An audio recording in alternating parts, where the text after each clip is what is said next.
is a presentation of Fox Sports. We are Black Hawk. We are Minnesota.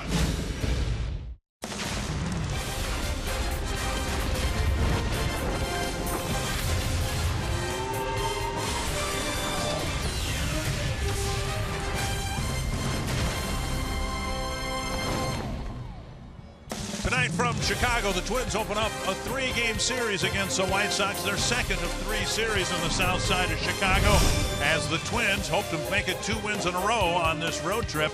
Home run's a big story for both teams over the weekend. Here on Saturday, incredibly, the White Sox hit 7 home runs and still lost a ball game to the Toronto Blue Jays.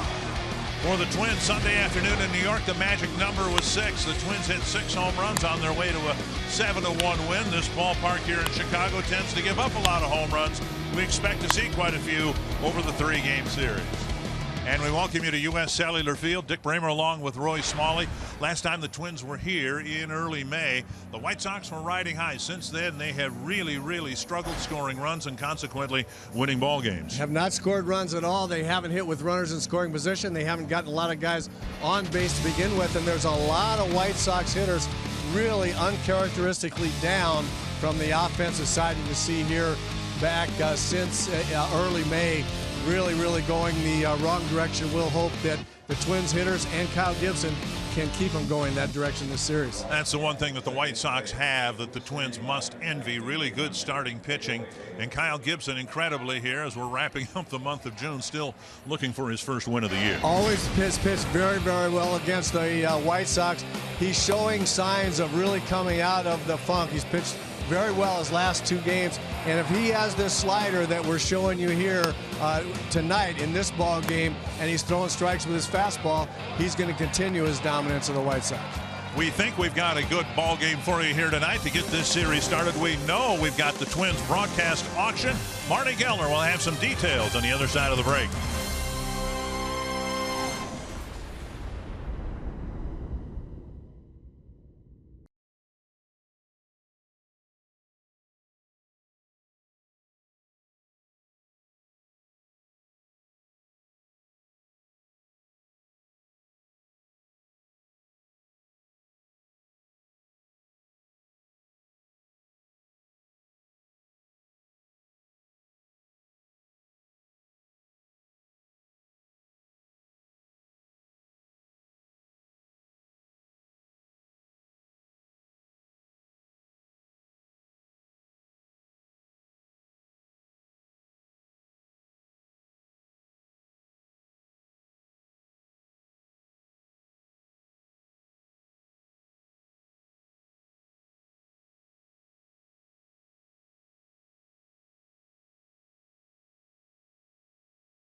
Weeks ago, Chicago was the talk of baseball. The Cubs were the best team in the game, and the White Sox were leading the American League.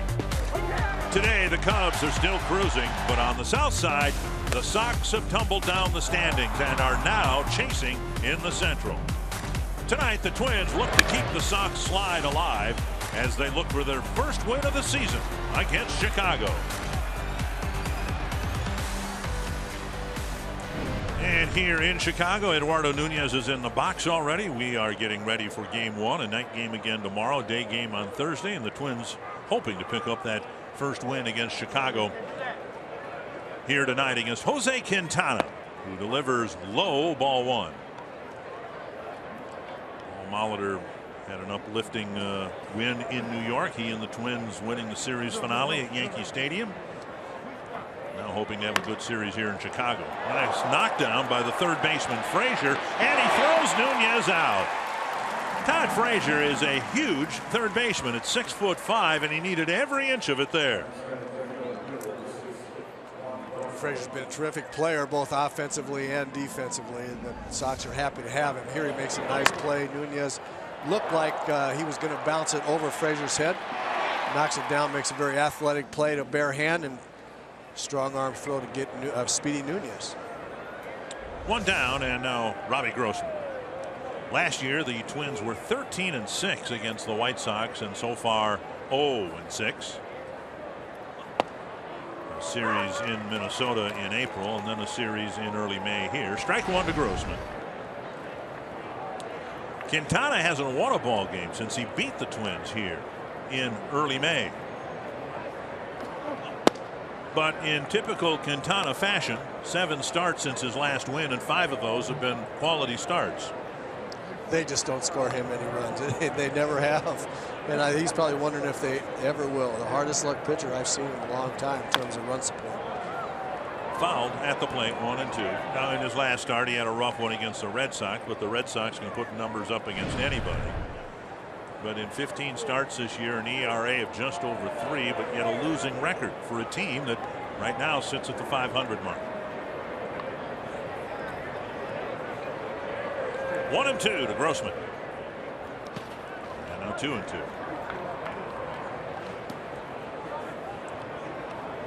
We're seeing already how Quintana likes to pitch. He's got a sneaky little fastball. He's really not afraid to pitch inside. He'll throw that fastball on either side of the plate pretty much. He's got a break, a slider, back foot slider to right-handers, and a pretty good changeup.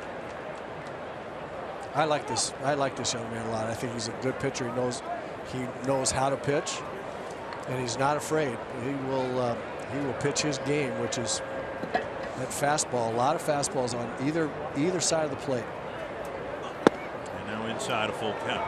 You see that ball cutting in. He tries to cut the ball in on right-handers. Cutting meaning have the ball run in rather than just a straight fastball. Have it run in a little bit on the handle of the bat of right-handed hitters. Full count to Robbie Grossman. And call third strike. Off the corner, 2 away. Menard's batting order for the Twins. Eduardo Nunez has led off. Robbie Grossman batting second. Then Joe Mauer at first base. Brian Dozier, Trevor Plouffe, Max Kepler. Young Ho Park back in the DH spot. Then Kurt Suzuki and Byron Buxton. 2 down. And now Mauer. Mauer with good numbers against Quintana, even though it's a lefty-lefty matchup. And first pitch strike. When the Twins played the White Sox earlier, they were playing better. The White Sox were. The Twins weren't scoring runs. In the 6 losses, the Twins scored a total of 9 runs. Now Mauer takes strike 2 with an off-speed pitch.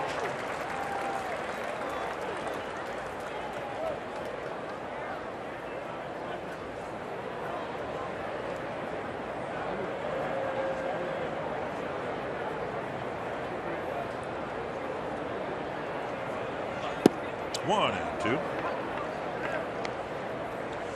Problem Quintana has is he will always be perceived as being the second best left-hander on his own pitching staff, with Chris Sale, maybe the best pitcher in the league. Sale pitched Sunday, and Twins won't have to face him in this series. Mauer hacks it foul to the screen. Northland Ford defense for the White Sox. Melky Cabrera in left field. White Sox moved J.B. Shuck into center when Austin Jackson went down with an injury, leaving Adam Eaton in right. Frazier, Anderson, Laurie, and Abreu, the infielders, and Alex Avila behind the plate. 1-2 to Mauer. Came inside with a fastball and struck him out. And Quintana has a 1-2-3 first inning.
Chicago, we know you experienced it a couple of days ago in Minnesota, but it was in the low 90s yesterday.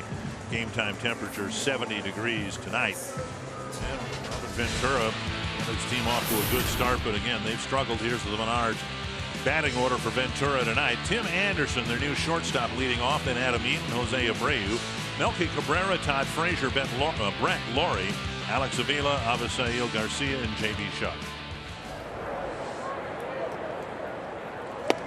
Anderson getting a chance at short when we were here in May.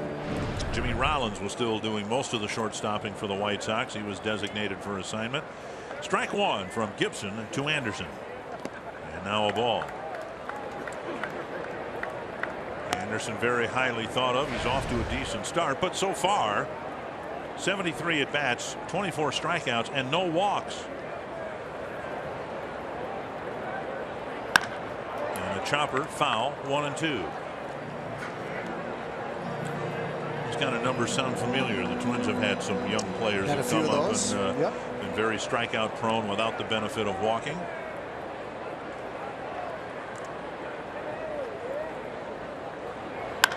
On the ground, 2 hops. Plouffe has it and throws to Mauer. 1 away. Now we'll take a look at the Twins out in the field on this beautiful summer evening in Chicago. Robbie Grossman, Byron Buxton, Max Kepler in the outfield. Plouffe and Nunez left side of the infield. Dozier and Mauer over on the other side, and Suzuki back behind the plate. 1 down, and now Adam Eaton. Adam Eaton has always swung the bat very, very well against the Twins. Down and away, ball 1. Off to a slow start this year, but really picked it up. He's up to 280. Now he really struggled the first month or so, month and a half of the season. And now a strike. He's found a home in right field right after Austin Jackson was injured. They put Eaton back in center, where he's played his last 2 years with the White Sox, and that didn't last real long. They just felt he was a much better right fielder than center fielder, and they moved their 4th outfielder, J.B. Shuck, out there in center field, and they're really happy with their outfield defense. Happier now than they were when they had Eaton in center. 1-2 to Eaton.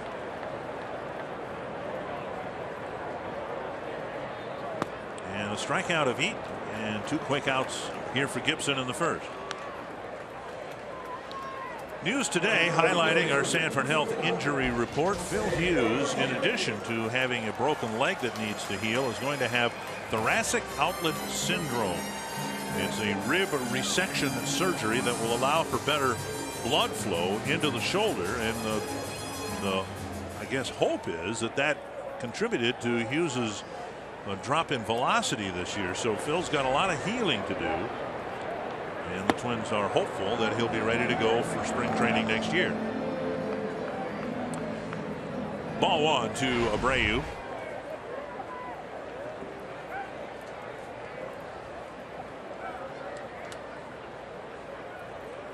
Swing and a miss.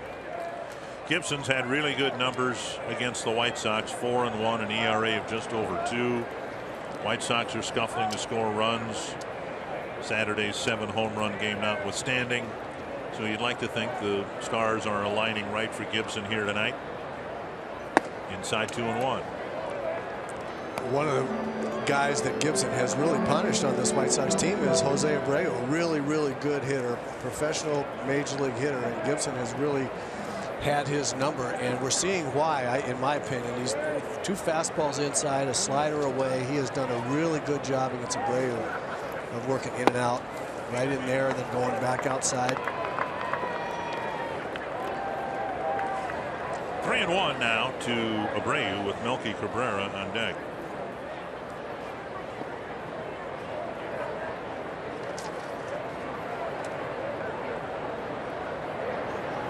And down the middle of strike.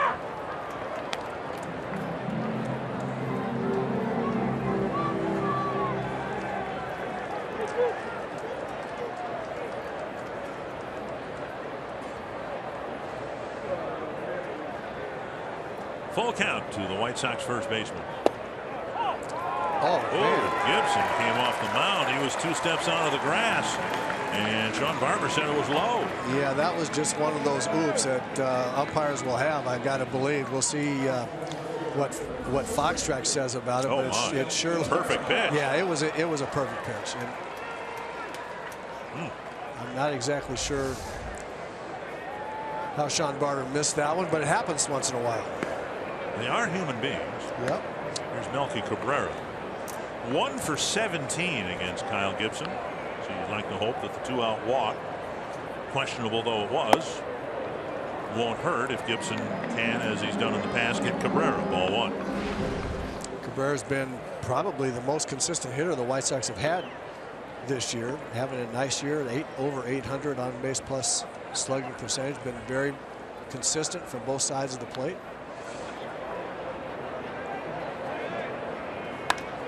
Driven foul. Abreu, no threat to steal, so Gibson can look over his shoulder and then concentrate on getting Cabrera here.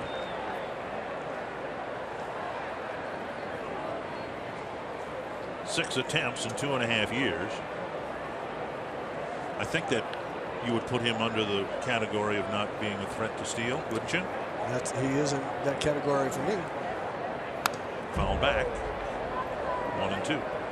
I got to believe some of those attempts were back-ended double steals or something. Well, now Cabrera dropped the bat. It didn't come out of his hand so much as he just dropped it. And flexing, looked like his right hand, wincing a little bit. Sometimes when you get extended like this, the bottom hand will take some real force.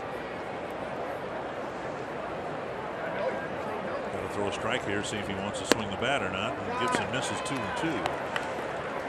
Yeah, he's battling it right now. Melky Cabrera, is his hands hurting him? Sometimes the knob of that bat will come up and end up breaking that hamate bone in the fleshy part of the base of your hand. Did for me. 2-2. That's a foul, and now it's Suzuki's turn to wince.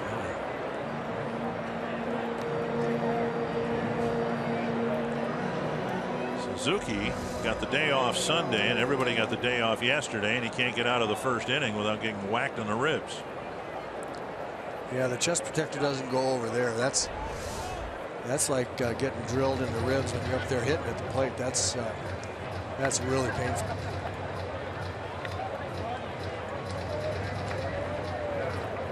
So we have some carnage in and around the batter's box right now with the hitter and the catcher taking some lumps. Now the 20th pitch of the inning for Gibson, who thought he had struck out Abreu. And he was right. 5 pitches ago. Back foot slider looks like.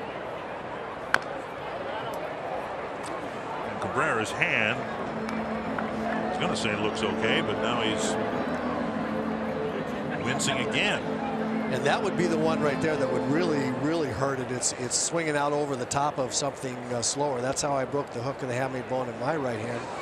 Snapping down on a slider down in. The knob of the bat presses up into your hand there. 2-2. And the chopper to the right side. And Cabrera will make it to first base. No score in the first inning. Marty Kellner will have an update of the broadcast auction when we get back.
First pitch to Brian Dozier, a called strike. It'll be Dozier, Plouffe, and Kepler here in the Twins' second against Jose Quintana.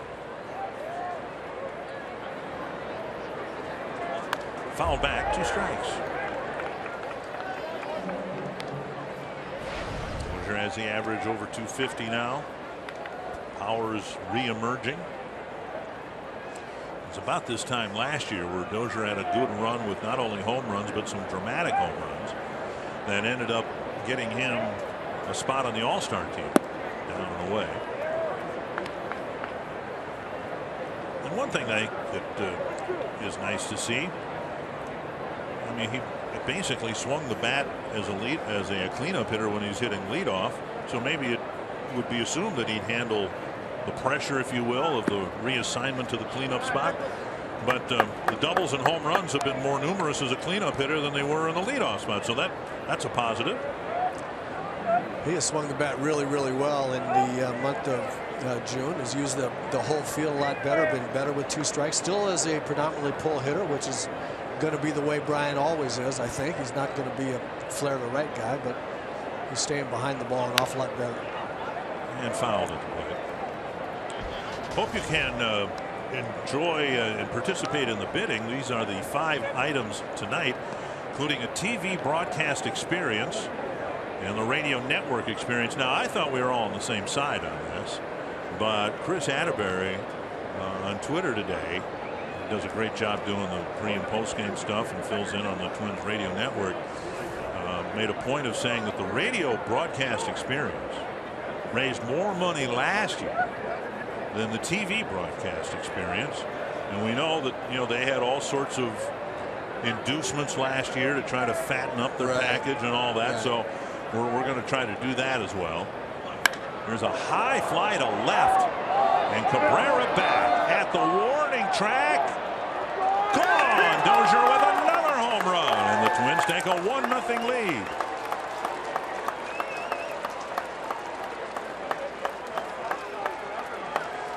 A towering fly ball to left, and Dozier puts the Twins in front here in the 2nd inning. Well, what a surprise. He got a high fastball, and he's ever ready to hit that pitch. He has such a level swing, and he has an ability to get on top of that ball and high fastball and hit the ball to left field, unlike many players. He's really good at that, and he's starting to get that swing back. Loof lifts one foul. It'll reach the seats. Brian Dozier hit just 5 home runs in April and May, and he's already hit 6 in June.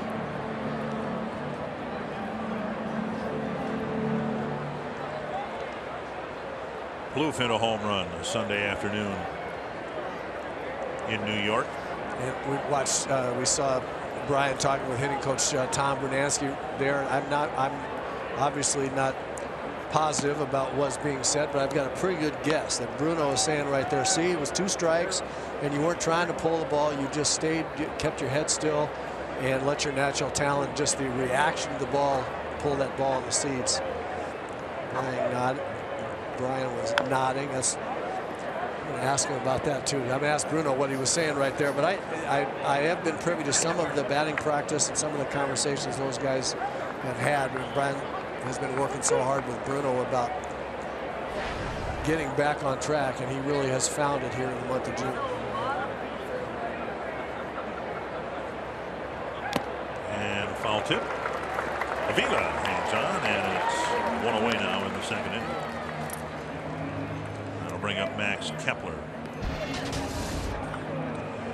Jose Quintana, maybe an example of, as you see, the 5-1 start, a 1.38, and the ERA of 4.5. A lot of that is the result of his last start against the Red Sox. The only poor start that he's had in his stretch of 8 starts without a win. 6 earned runs in 5 1/3 innings. 1-0 now to Kepler. I just have to say, though, 4.5 ERA, that calculates out to 3 runs in 6 innings. That's a quality start stat now for starting pitchers. 4.5 is awfully good for a 0-6 record. You would think if a guy's 0-6, it would be already going to be up more around 6, 7, 8, something like that. Quintana, as I said, just a hard luck guy. They don't score him a lot of runs, that's for sure. And Kepler lifts a short fly ball to left. Cabrera comes in. Out for the 2. We'll bring up Byung-ho Park.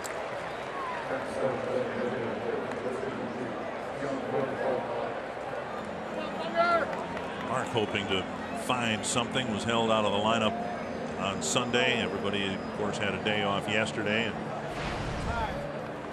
a couple days off to clear his head, perhaps.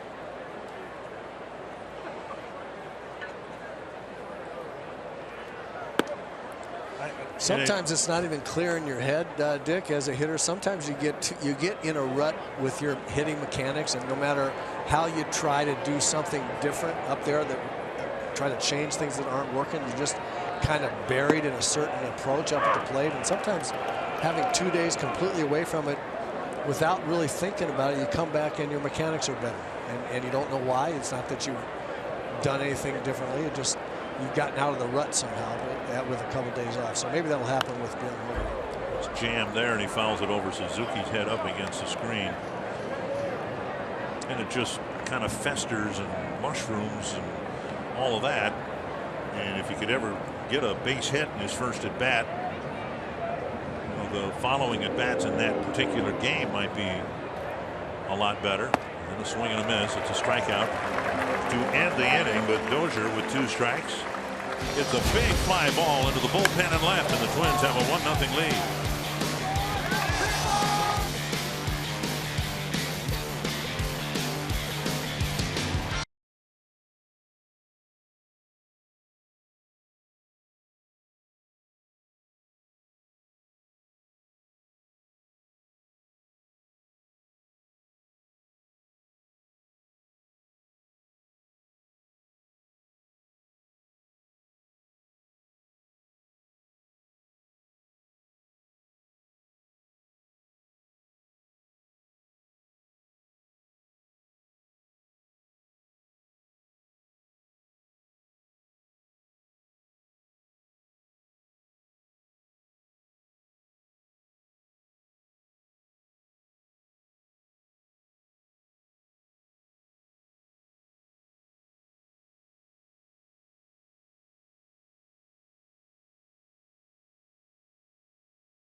The season, a 1-0 Twins lead here early on, and the hope that Kyle Gibson can simply do what he's always done. Our Coors Light cold hard facts, do well against the Chicago White Sox. He's on a pretty distinguished list there.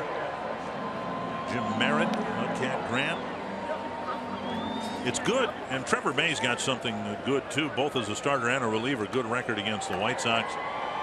Dean Chance, Pete Redfern, former teammate of yours. Yes, indeed. Chopped foul. Trevor May's got a good record against the White Sox too, and it's nice having pitchers that have success against teams within your division. Yep. That's how you end up with 13-6 victories in season series.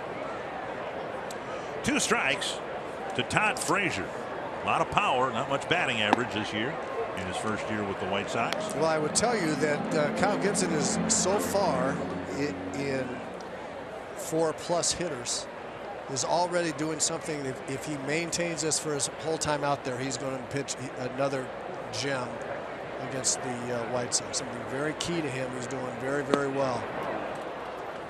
And there's a good example of it. The first thing is he's throwing strikes. The second thing is he's using both sides of the plate with his fastball. He's come in very effectively, showing guys fastballs in there, and now he's throwing a really good changeup. He's got good command of a changeup. So with that combination of fastballs on both sides of the plate, get guys a little uncomfortable and then throw that changeup, that is really the recipe for success for Kyle Gibson. I'm sure I know that Timmy Ludner talked about it in the pregame show about how Kyle Gibson's got good enough stuff not to have to nibble around the zone, but go right after him. Drilled to center on the first Chicago hit. Brent Lawrie tees off on the first pitch. A 1-out single here in the second. Both teams' bullpens have been overworked. Chris Sale went 8 innings on Sunday to give the White Sox bullpen a break before the off day yesterday. And Tyler Duffy did the same thing for the Twins in New York. And did the same thing we're talking about with Kyle Gibson. Also, we're seeing some breaking balls here, but all that was set up by a really aggressive use of the fastball. He also had some great defense playing behind him. Some really, really nice plays there, which you have to have. But Tyler Duffey, for the first time, had really terrific fastball command and was throwing the ball all around the perimeter of the zone, and then that allowed him to get his curveball field back. The Yankees really didn't look like they ever had a chance. Alex Avila, the batter. And Eric Rasmussen told us afterwards that it was I guess you'd call it a mechanical change, getting Duffey to revert back to throwing across his body and changing where his front leg plants on the mound. Swing and a miss, 1 strike to Avila.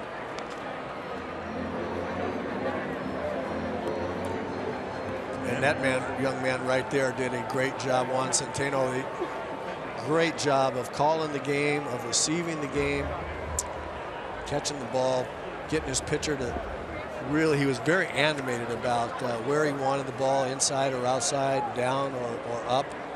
He did a really nice job. Anytime a pitcher pitches that well, you know the catcher's doing a good job too. Just off the outside corner, 1-1.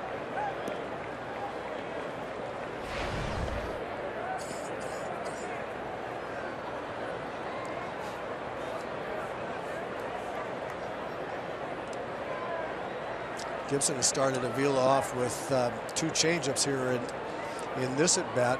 He's got a good one today. Looks like he likes his changeup, but it's only going to be as good as he can impress guys with fastballs. So right there, that's another good sinker, 2-seam fastball. Just missed the outside corner. As long as he's throwing fastballs and making guys think they're going to get that, then the changeup that he likes is going to be effective. But he can't go strictly with that changeup. 7 prior starts, 5 ground ball double plays for Gibson.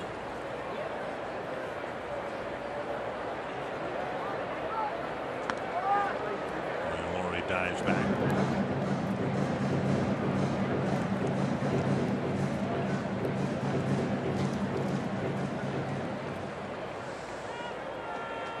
Four steals and 7 tries. White Sox 29 steals, but they've been caught 18 times. It's not a very good success rate. And Gibson traditionally tough to steal on because he barely picks up that front leg. Not a big leg kick at all. And now it's 2-2 to Avila.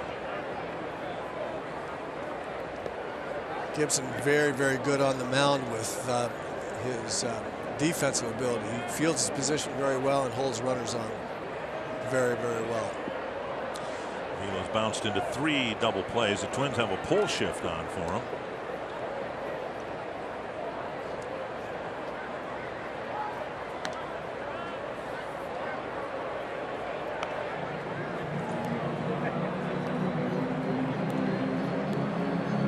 Top base stealing threat in terms of success rate.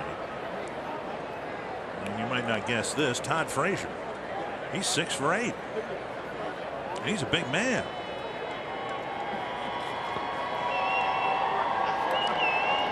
Two and 2 to Avila. And the bouncer foul.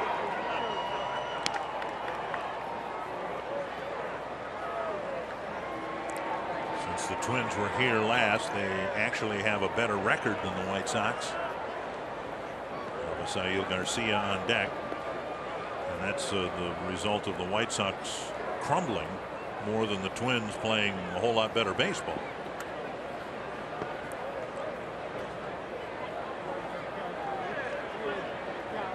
Another 2-2. Swing and a miss. Another strikeout for Gibson, his 3rd.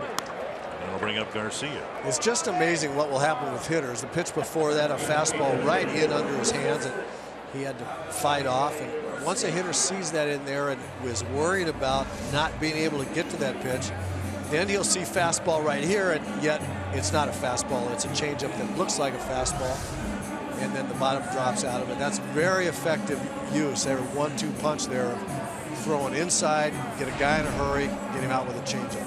That's a good sequence. And now Garcia, the designated hitter, hitting 8th.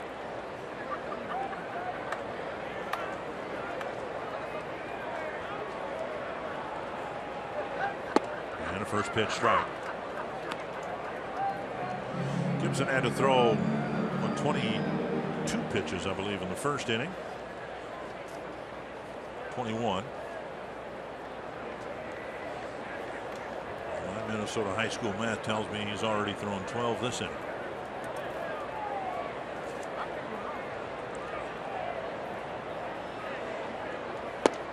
Off the plate, 1-1. Yeah, those 22 pitches with a bit of an asterisk there. He had Bray, who struck out, it looked like, and had to. When he didn't get the call, then he went through a rather extended at bat with Melky Cabrera.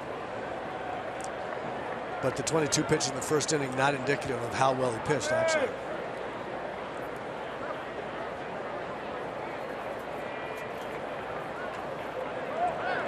Runner goes, swung on and missed, and Suzuki with a token throw. And Laurie advances into scoring position with a steal of second base. Well, we said Gibson holds runners on very, very well, but Laurie just guessed right here, got a little bit of an anticipation jump. And Gibson with a little bit bigger leg kick, too. Over the last 11 games, the White Sox are hitting 133 with men in scoring position. And those numbers sound familiar to Twins fans, too. That's pretty much how the first week and a half went for the Twins, including the series at home with the White Sox. And Garcia swings and misses. And Kyle Gibson has gotten 2 ground ball outs and 4 strikeouts in a couple of scoreless innings.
And you can learn the secrets behind the Twins television broadcast when you visit Target Field, the press box, and spend an inning in the TV booth with me and whoever it is I'm working with. Might be Roy Smalley, might be Bert Blyleven, could be Jack Morris. Winner of the package will also receive 2 tickets to that day's Twins game. Game dates and ticket locations are subject to availability. Beginning begins at $500 for this opportunity, and we're going to do what we can to induce people to bid on this. I will open a tab at Peg's Cafe, which is the press box cafe in the back there. They've got brats, they've got pulled pork sandwiches, hot dogs, hamburgers, other. I'll open up a tab, and the sky's the limit. That's pretty generous of you, Dick. Well, we got to beat the radio guys, because they're crowing over there about how they got more money last year. Here's Suzuki with the drive to left, and Cabrera going back. It is at the wall and off the wall, right to Cabrera's glove. He'll throw to second, and Suzuki's in with a double. Almost cleared the fence and left. And again, on a summer's night here in this ballpark, it doesn't take much to send it out. And Suzuki nearly picked up his 5th home run of the year. Well, this is just a great, great ballpark in which to hit. Kurt Suzuki going down after a breaking ball. He's been hot. He's swinging the bat great. And if you put the barrel of the bat on the ball here and get it in the air, you've got a chance. And he almost got it all the way out, hit the very top of the wall. And Suzuki had to hustle it into second base because Cabrera ended up snagging the carom immediately. Here's Buxton. Corner infielders are up, anticipating a bunt from Buxton. Up and away, ball one. Buxton held out of the lineup on Sunday and then had the off day yesterday. Hoping to get some traction with that batting average and propel it northward.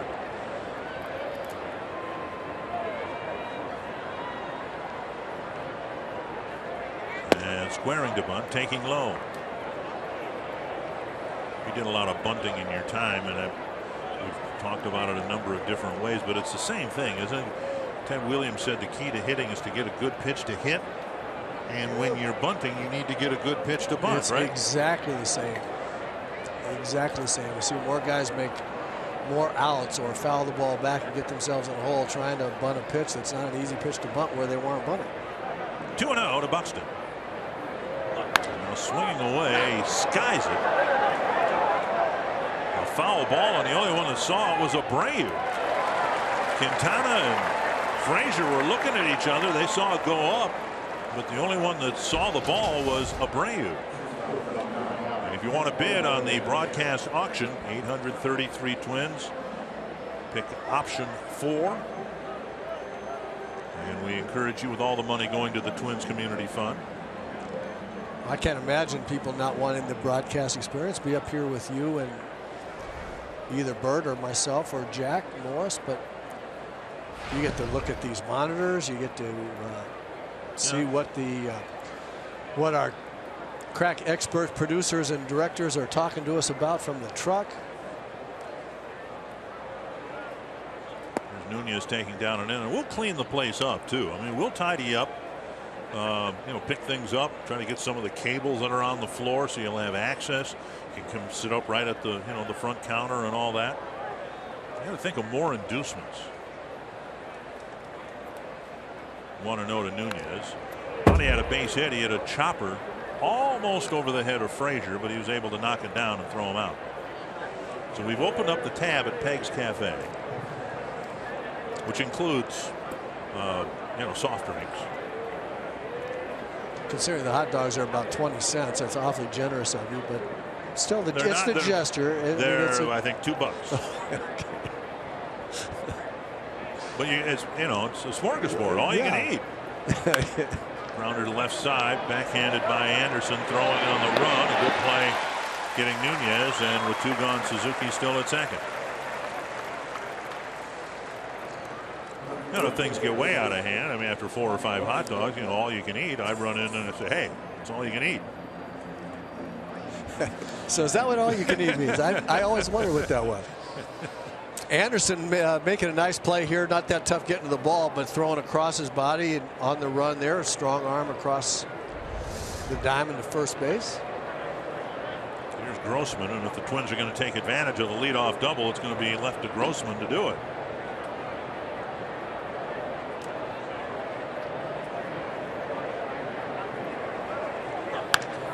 Chopper to short. Anderson gets another easy chance, and the Twins waste Suzuki's double, lead it 1-0.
Fox Sports North is presented by CenturyLink.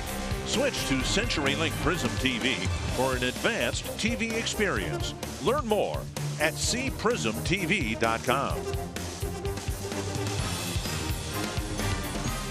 Twins with a 1-0 lead. A couple of extra base hits again here tonight. J.B. Shuck will lead off the third for the White Sox. Shuck, Anderson, and Eaton facing Kyle Gibson, who's given up a walk in one inning, a single in the other, but he has struck out 4 men and gotten 2 ground ball outs. There's strike 1. What's that getting strike 1 on pitch 1 do to a hitter? Because we saw Tyler Duffy do a much better job of it Sunday in New York. Well, it just means just about everything, I have to tell you. Base hit. Yeah, there was a bit of a mistake there, 0-1, and then coming back and throwing one down the middle, but he was trying to go inside there and just didn't get it in. But for the most part, the difference between 0-1 and 1-0 almost can't be described from a hitter's standpoint, because you go on the defensive 0-1, you're on the offense 1-0. Even if you were to foul a ball or take the second pitch for a strike, 1-1, you're still feeling pretty good. But 0-1 just gives the pitcher so many more opportunities to work on it, put the hitter in a defensive position. Here's Tim Anderson at a ground ball to third. Nice pickup by Suzuki, keeping Shuck at first base. Shuck has yet to try to steal a base. And Gibson's strength is getting ground ball outs. Anderson can run a little bit, but hoping to get a ground ball double play here to take care of the leadoff single. There's a chopper, foul. 1-1. I've seen a lot of choppers foul, either hit into the ground fair or foul by the White Sox hitters. First time through the lineup here. Indication of the sink that Gibson has on his fastball. The fastball's moving pretty well. Let's see double plays this year so far. 40 pitches, 1/4 of them hit for foul balls against Gibson. Yeah, almost all of them chopped into the ground.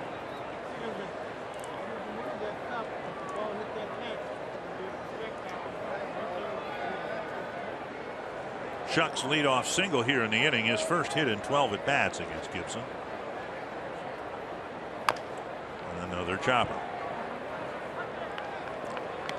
Really good movement on that sinker. He's only throwing 91 miles an hour, but with 91 with that kind of movement can be very effective if you keep pounding the strike zone and throwing that sinker on both sides of the plate, because he has effective slider and changeup pitches that complement the sinker very well. 1-2. Nub toward first, and a foul ball. And I think they made the right call. Hit right off the end of the bat, and by the time it hit the ground the second time, it kicked hard right across the foul line.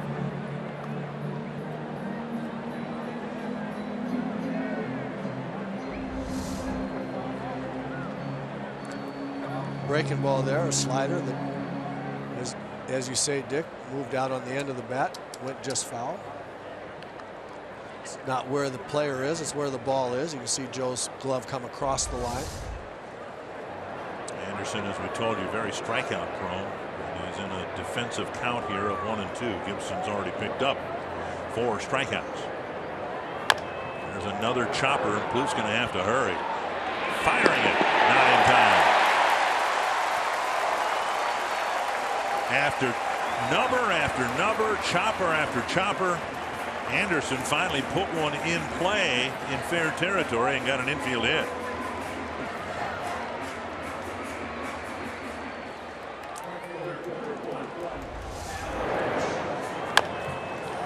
Well, Anderson gets down the line really well. Trevor played it about as well as you can play it as a third baseman right there. He had to use the glove to get this short hop. Anderson scooping down the line. Just hitting one of those spots where the third baseman couldn't make a play with that against that speed. And now Eaton, who struck out his first time up. Kloof in on the grass at third. And Mauer will play in front of the runner at first base.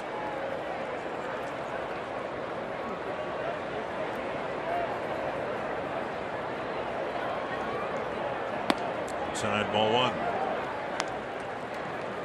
1. 0 for 1 today, and we mentioned White Sox hitting just 133 over their last 11 games with men in scoring position. Figure to have multiple chances here in this 3rd inning.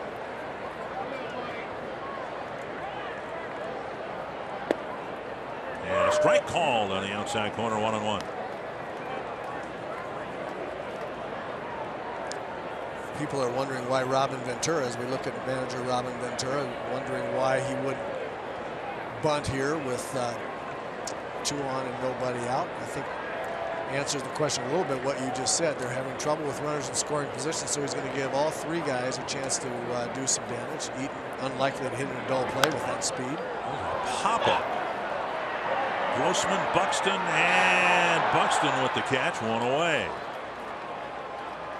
So early in the game, Robin Ventura is deciding to let all 3 of his guys swing away, not bunt the runners over because they're having trouble getting runners in with scoring position.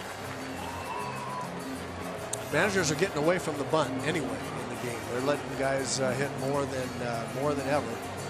That's a sabermetrics driven decision for the most part. Given your genealogy, I think I know the answer, but how do you feel about that? I like putting heat on the pitcher personally. I think runners on 2nd and 3rd with 1 out and Abreu and Cabrera coming up is a pretty good deal. But I understand Ventura was thinking more like the worst he was going to get out of that was 1st and 3rd.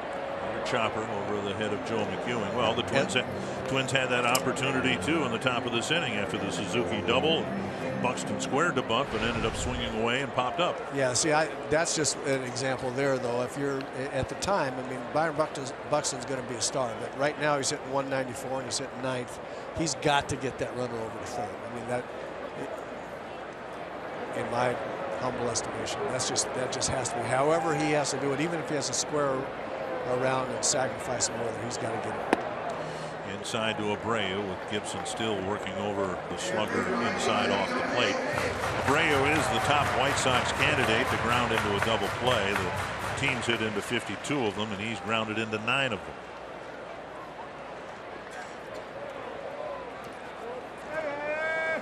them. One and 1 to Jose Abreu.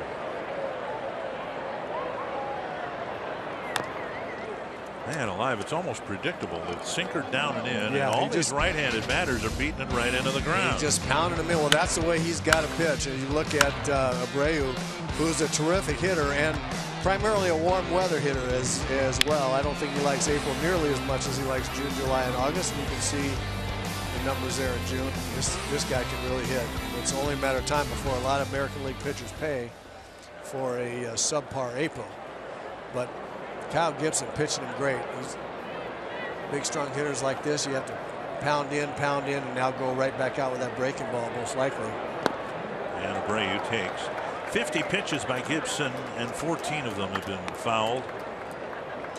And now 2-2 to Abreu, who drew a 2-out walk in the 1st. What we've seen, and the numbers haven't been overwhelmingly good, but what we've seen from Gibson since coming off the disabled list, a much greater chance of him executing his pitches. And he needs to execute here to this very powerful right-handed batter. 2-2. That's a ton foul. One of the few loud fouls that we have had here.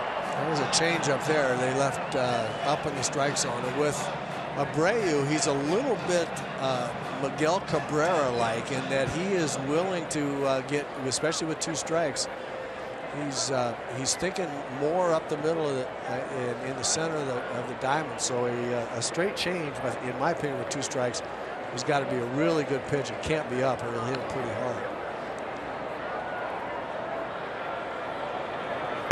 Check swing. No swing, and now it's a full count. But a really good pitch. You just keep pounding them in there. That does make a difference to a hitter. It does impress a hitter if you just keep coming in there. And he starts, you can see how he started to swing. The ball ran in hard. He was a strong man. He was able to hold up. Gibson walked Abreu on a 3-2 pitch in the first. Now with 2 runners aboard and 1 out, another full count. High and deep to center. Buxton has room. Out number 2. Got him out on the front foot. Looked like he hit it off the end of the bat just a little bit. Yep, and a really nice pitch. Again, he has the ability to throw that pitch out there on the outside corner after coming in hard. 3 balls inside. And then that does open up the outside of the plate. It just got that inside pitch, 2-2. Got him just enough thinking inside. He's out. You can see he's out in front of it just a little bit. That's executing a pitch. That's what we were talking about, right? Again, another great sequence of pitches, especially the last 2. Hard in and then low and away. Nice. It was a nice sequence of pitches. And Eric Rasmussen, of course, the interim pitching coach in place of Neil Allen. Here's Cabrera, grounded out to Dozier his first time up, down and in.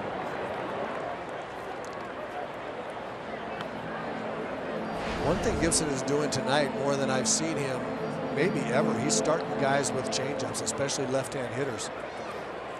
He's trying to get a first pitch strike with something other than just a fastball down the middle. I don't think it's a bad plan, but again, you have to be able to throw enough fastballs to make that effective.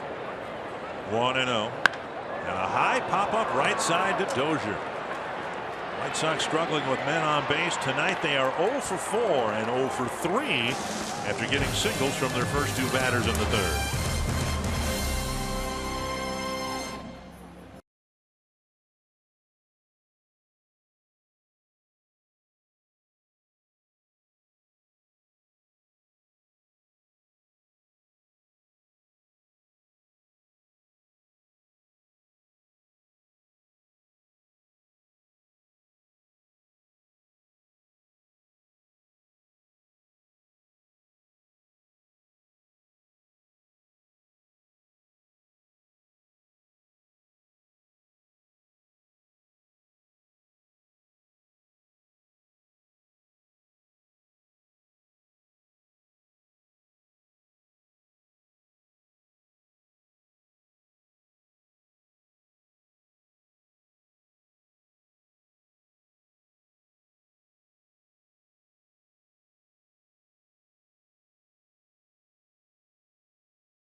The money going to the Twins Community Fund and updated bids. Well, we have a bid for the broadcast experience. How about a game used tie? I mean, I can't give you a game used bat or anything like that, but the tie I'm wearing that night, I'll throw that in. And we'll autograph it. Who want my autograph, but whoever I'm working with. If I'm working with you that night, and I donate my thing, you'll autograph it. Right? Absolutely. Okay. Or Bert or Jack Morris. And you may never wear it again. My signature on your tie is not going to make it any worse. I know that. Well, now wait a minute. Teasing. Look at this. Look at this. Well, I don't know what tie you're going to wear that night. It might be one of those. 1 strike to Mauer. You have to promise to wear one of your better ones then. You know, somebody, you can't just pull something out of the 10-year-old closet that you wore, broadcasting game in 2002. You know what? And I would never do this unless maybe I should do that instead. I have A red tie given to me by Calvin Griffith when I first started broadcasting Twins games. It's a wool tie. And it says Twins down on the bottom. And it was given to me by Calvin Griffith. Maybe I should donate that tie instead. That actually is pretty cool. Yeah, that's a piece of Twins memorabilia right there. 1-2 to Mauer, starting the Twins 4. And now 2-2. Mauer, Dozier, and Plouffe here in the 4th inning. Twins had their way with the White Sox last year, going 13-6. And that, as much as anything else, sent the White Sox behind the Twins in the standings.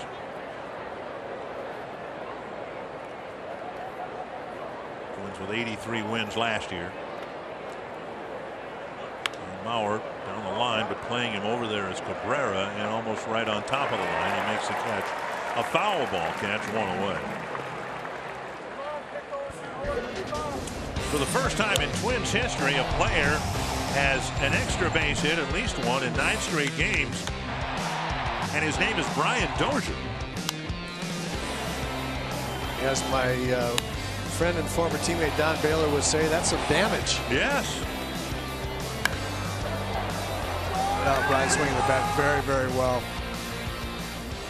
And one little key for him that he and Tom Brunansky hit on. They thought trying to hit the ball to right field, doing different things. And Bruno asked him one day, he said, "What do you feel when we're trying to do this? You're trying to hit the ball to right field and batting practice and different things. What do you feel?" And he said, "You know, I feel like I'm keeping my head much more still, like my head's behind the ball, behind my swing." And Bruno said, "Okay, then do that. Think about that. Just think about keeping your head back behind your swing." And that turned him right around. He started the streak almost immediately after that. Tapper in front of Frazier. And Frazier gets Dozier at first. 2 away. And that'll bring up Plouffe. Dozier running down the line. It looked like he lost his shin guard on his way down the line. And now Plouffe, who struck out his first time up.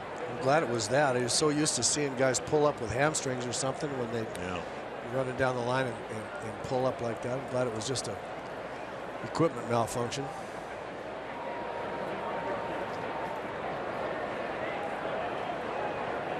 Inside, Plouffe.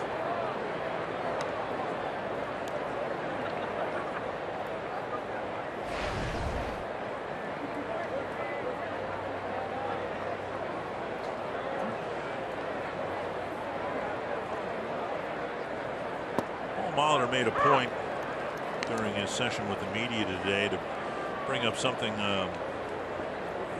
I imagined would be the case, and it's nice to hear the manager confirm it. This Twins team has a little something to prove to the White Sox. They've lost all 6 games to them. You lose to Chris Sale, well, there's no shame in that, but the Twins lost twice to Matt Latos, and he's since been released. Twins didn't play well at all, and of course you can, in a broader sense, saying they haven't played well all year, but they played their worst against teams within the division, with the exception of Cleveland. 1-2 to Plouffe. And whether it happens later this year or next year or whenever it happens, when the Twins start playing much better baseball, it has to start necessarily in games within your division. The Twins have lost all 6, and that just about, I mean, if the Twins had won all 6 and, you know, pigs could fly, we'd be eating less bacon. But if the Twins had won all 6, there'd be hardly a gap between the White Sox and the Twins. That's how important those games within the division are. Another 1-2-3 inning for Quintana, but the Twins lead 1-0.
In sports today, Pat Summit, who was the standard set in women's basketball, passed away. Had been dealing with Alzheimer's for the last 3-4 years, passing away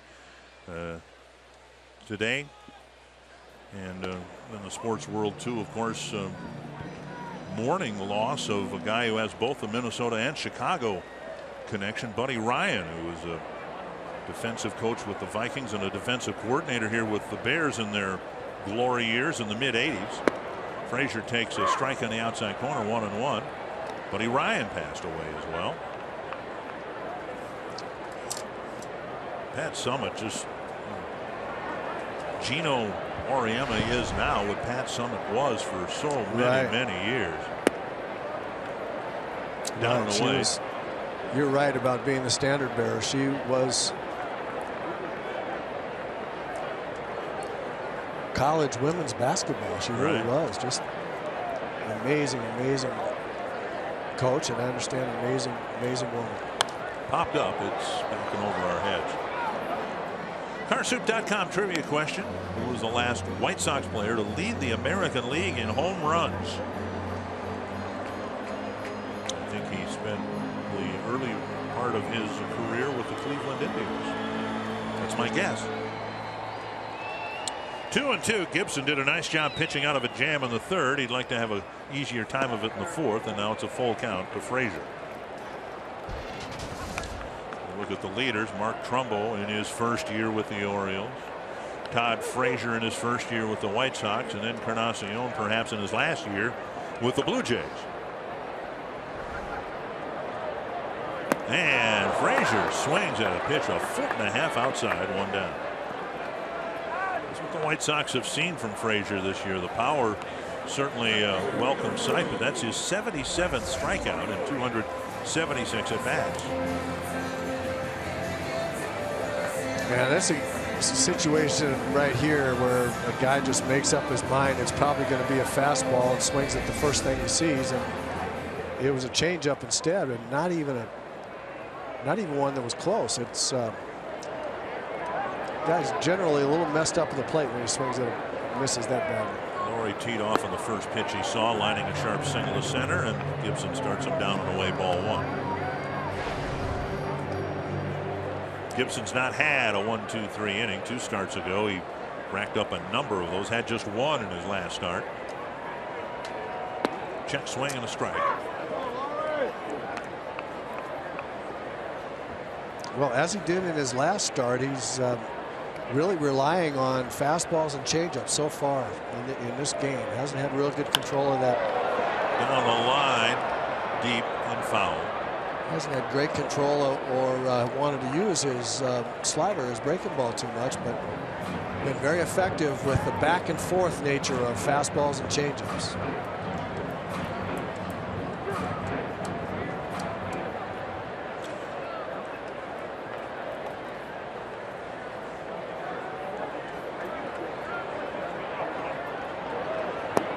And on 4 pitches, Laurie strikes him.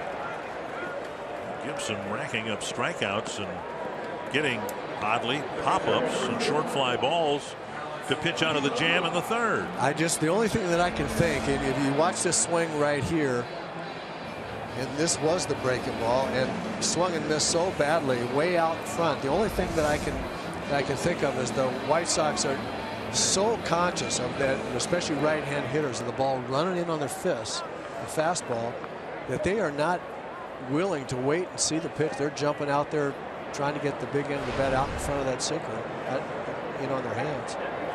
So what you're suggesting is that pitching inside will get you swings and misses away from the batter. I'm going to throw that out as a possibility. Yes. Huh. 1 strike to Avila, and now off the plate. Boy, I'll tell you what, Kyle's doing a very nice job on the mound, and he's doing it with a umpire strike zone that I think is a little small. He's certainly not there's no expansion of the zone, that's for sure. And on the ground, from short right field. Dozier sets and fires, and Gibson has his first 1-2-3 inning in the fourth.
Lead over the White Sox in the 5th inning with Max Kepler coming up to the plate. And if Kepler has a good day today, it might be thanks in small part to Reggie Jackson, believe it or not.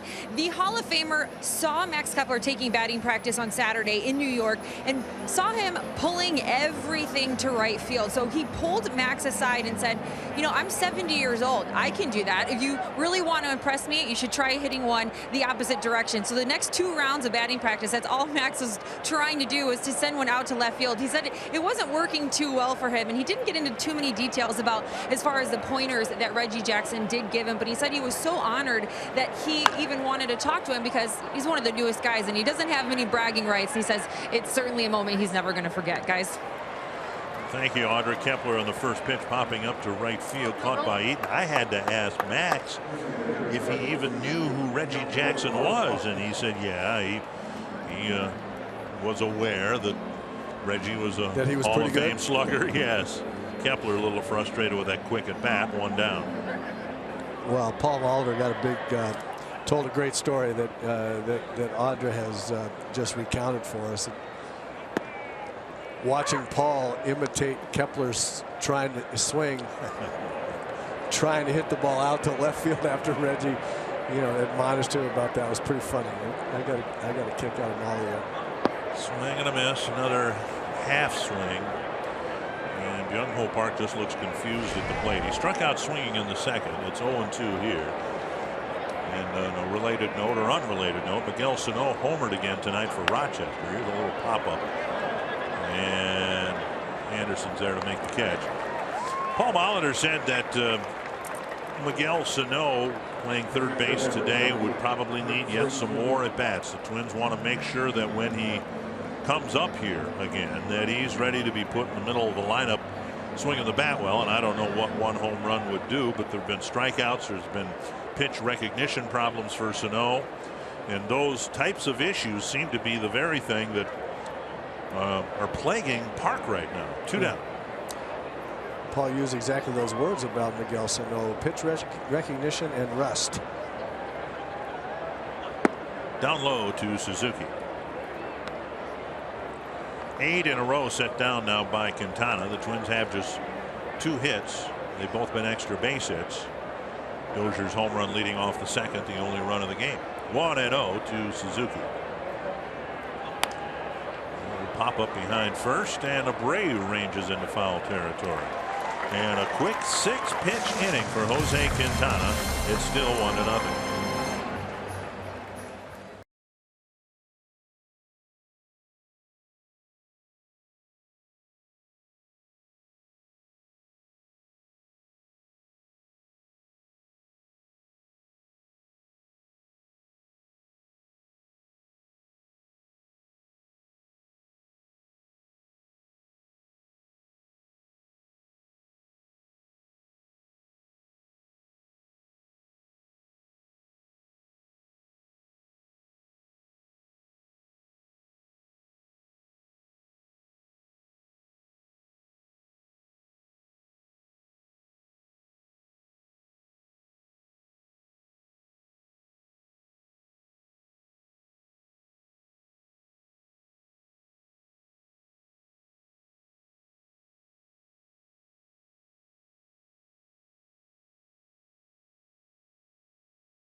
It is so on.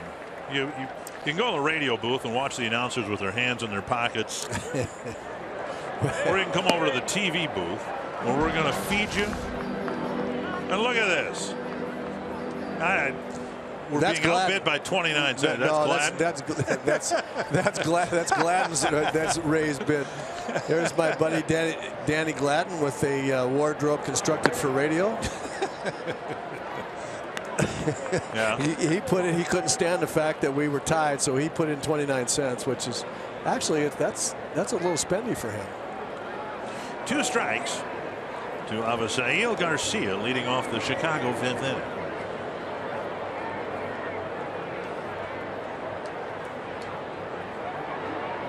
And now in the dirt, 1-2. Garcia, Shuck, and Anderson. Gibson's put together a nice little run here, retiring 6 men in a row. He had to pitch his way out of a jam in the 3rd inning when Shuck and Anderson started the inning with singles. That's nubbed, and Suzuki springs out of the box and throws him out. Nice play, 1 down.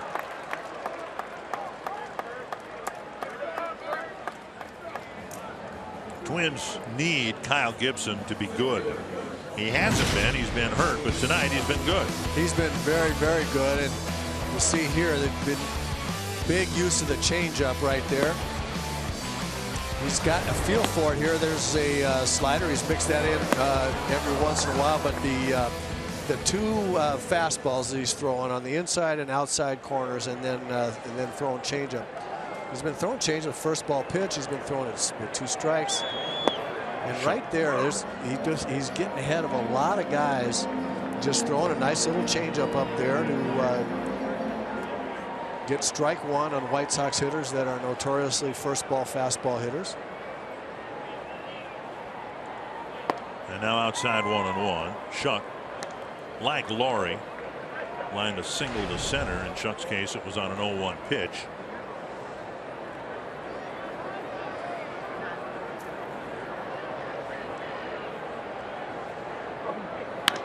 Ground, 2 hops to Dozier. 2 away. Since getting 3 short pop-ups to extricate himself from the jam in the 3rd inning, Gibson's gone strikeout, strikeout, ground out, ground out, ground out. 2 down in the 5th. And the trouble he got into in the 3rd was true. He gave up a line drive single to Shuck, but then Anderson hit a little number. Really, he beat Anderson, but just one of those lucky base hits. He's really pitched well. The good news is he's getting ahead for the most part. He's not walking guys. He did walk Abreu, but what proved actually was a strikeout pitch that he didn't get called. So there really hadn't been much to complain about his job at all. And that hops over the glove of Nunez into center field. Anderson's aboard with his 2nd hit. The first hit, just a chopper in front of Trevor Plouffe. This was a pretty hot ground ball.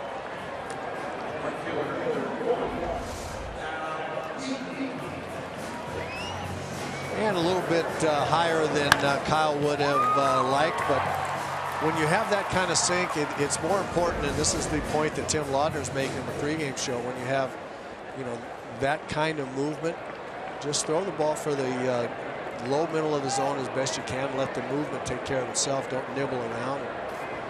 Kyle's done a good job of that. You're going to give up some base hits every once in a while. And Anderson checked at first. Eaton, the batter, he struck out in the 1st and hit a short fly ball to Buxton in the 3rd. That was a key at bat for the White Sox. They had 1st and 2nd, nobody out.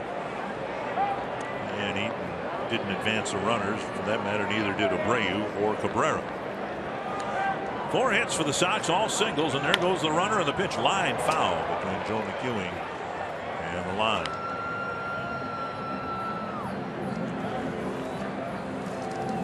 This matchup between the Twins and the White Sox used to have a lot more luster to it when the 2 teams were fighting for first place in the division. Seemingly every year. Yeah. Cleveland was rarely a factor. The Tigers are really struggling, and Kansas City was in year 25 of the 30-year rebuilding plan. It worked out pretty well, though, for him, finally. Yeah. They not only been to the World Series the last 2 years, they are the envy of and the model for a lot of teams in baseball. 1 strike to Eaton. And a bunt foul, 2 strikes.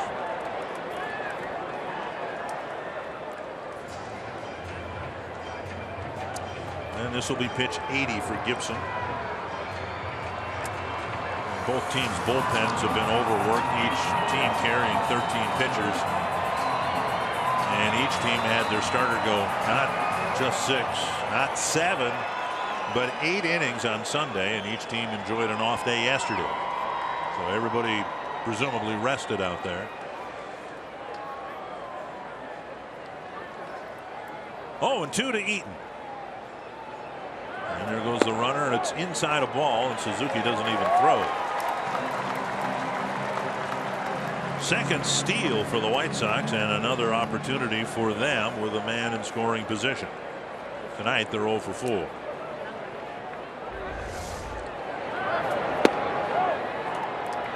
Pretty good jump again. Normally Gibson pretty good at holding runners on. 2 base stealers now have had pretty good jumps. Anderson, of course, real good speed. And Suzuki on that breaking ball just put in his pocket. 1-2.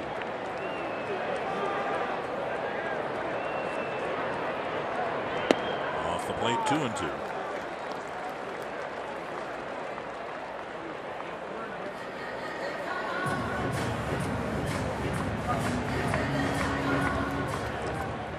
I'm not as crazy about changeups to a guy like Adam Eaton, somebody that likes to slap the ball a little bit. He generally waits longer. I think these little slap hitters left, you have to pitch more inside. 3-2, and of course first base is open, but the intent here is not to pitch around Eaton, to pitch to Abreu. Right.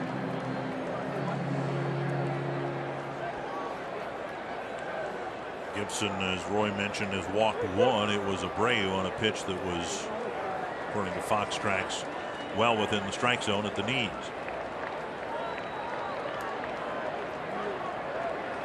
Three and 2.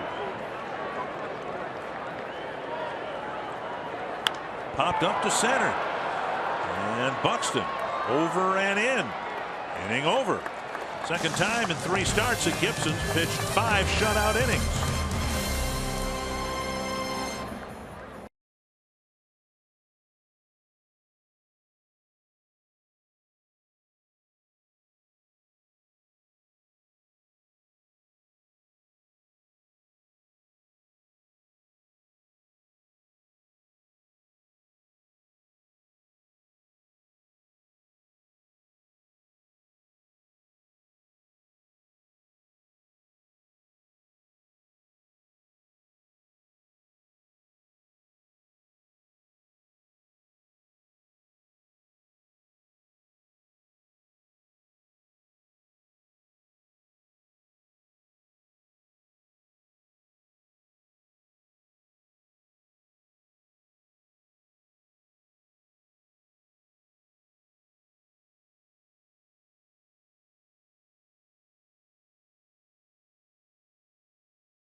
Out homered the Yankees in New York for a win. So far they lead at 1-0. Here is today's Pepsi fans of the game. He's the guy on the right, hoping that the Twins can beat the White Sox for the first time this year tonight. Byron Buxton will lead off the 6th, and he takes a strike at the knees. Buxton, in the 3rd inning, came up with Suzuki at second after his double, threatened a bunt, and then swung away and popped a ball in foul territory. Abreu made the catch. And then a couple ground balls later, the inning was over, 1-1.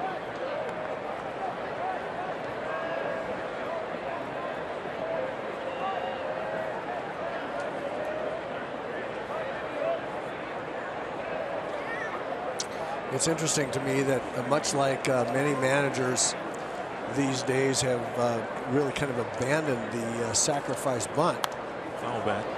And in the same vein, Paul Molitor is a manager who, with runner on second base and nobody out, oftentimes early in the game is not a get the guy over manager. He's a trade places with a manager. Right. And that's something that's changed a little bit as well. I asked Tom Bernansky about Buxton's problems against left-handers with the pop-up in the 3rd inning. Buxton now has 4 hits in 35 at-bats against left-handed pitching. Swing away single, a double, a triple, and a bunt single. 2-2. And now 3-2. He said that Buxton has done a better job from the right side keeping his head still. Against lefties tends to drift his head forward. And it's a mechanical thing that they need to get straightened out. There's no good reason why he shouldn't be able to hit left-handed pitching, or at least hit them better than he's hit them so far. Here's a fly ball to right field. And Eaton lost it for a while, makes the catch 1-1. Check the update on the broadcast auction. We're up to $700, and I think if I can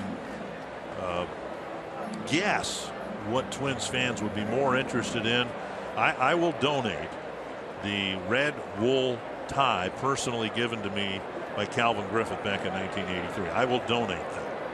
And I'll hope to remember to bring it the night of the auction, or the night that the I mean, who wants, a tie that I've worn when you can have a piece of Twins history? I think you're being incredibly generous. Well, no, I'm not. It's been hanging in my closet for 35 years. Well, but I mean, just your combination. I mean, you're kind of piling on all of the enticements. I'm doing what I can. Yeah, I don't want to get beaten by the radio guys. Well, I just can't imagine that anybody would not want to sit up here with us TV guys and watch monitors. And now, I did notice that during the last commercial break, you excused yourself and went back there. Now, is that your $700 bid that you? I just like to keep my activities anonymous when I. Because then, if it was, and if you're the winning bidder, I'm not taking that time. I was going to say, well, now tonight you've had 9 innings in the broadcast booth, so let's take the $700, multiply it times 9. Wow. But you're saying it's not your bid. That particular bid is not mine yet. Okay. We're a long way from being done. 2-2 to Nunez with 1 gone in the 6th. And that breaks a string of 10 straight set down by Quintana. Nunez aboard with a 1-out single. I think what you ought to do with a tie, I think you ought to wear one of your nice ties with your nice suits that you have on here. Bring the Calvin Griffith red wool tie and let the winner decide which one he or she would like to have. Okay. I can do that too. Grossman with a strikeout and a ground ball to short. Then if you wore something that just in case you wear something that red tie will go with, and if they want the other one, you can put on Calvin's tie. Yeah. Now I'm guessing the tie is about 2 inches wide, which might have been in style back in 1983. And a strike call. White Sox have stolen a couple of bases on Gibson. We'll see if the Twins try against Quintana. Very quick slide step, almost a quick pitch on that first pitch to Grossman. Got him. Ooh. Better throw. Might have throw. Yep. Good throw ahead of him.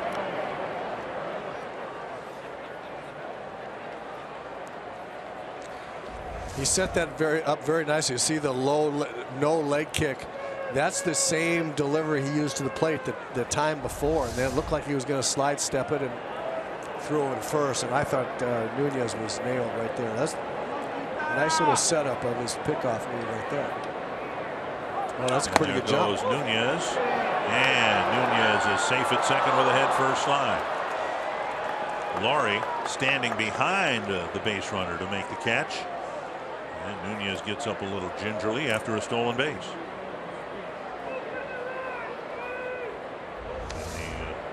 And the mandatory retrieve of the helmet. The throw sailed into the runner a little bit.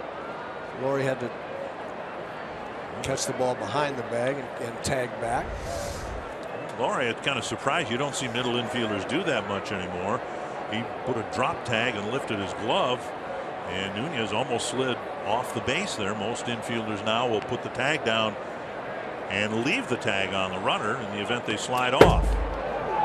That is Grossman swung and missed, I believe, and Nunez goes to third base. I didn't see him foul it off. I think the ball just clanged off Avila's glove. So Nunez scampers to third, and the count's 1-2, and it might have been a cross-up. Yeah, every time you see a catcher miss that badly and then go out and talk to the pitcher, you know that's a cross-up. He's looking for a slider breaking in. You can see his whole body moving that way. Well, it's ruled a wild pitch, but it hit Avila in the right shoulder. I would have ruled that a pass ball. It should be a pass ball, and that's just one of the tough errors that the catchers get when it's really not their fault on the cross-up. But 1-2 now to Grossman. Infield in for the White Sox. Big at bat here now suddenly for Grossman. And now 2-2. Yeah, the way Gibson's pitching and the way Quintana is pitching, this is a big run. Pick up another run here. You don't have to get a hit. You can, with one out, you get the runner in some other kind of a lot of different kinds of ways. Gibson pitching well. And when you have a pitcher, both pitchers figure to hold the other team down. It's the little things. It's getting guys over to third and getting them in without having to get hits. Fouled away. Grossman called out on strikes in the first, a bouncer to short in the third, hoping to get one out to the outfield grass. Wouldn't take the deepest fly ball in the world to score Nunez. White Sox outfield arms aren't the best, and they're all left-handed arms. You don't see that very often.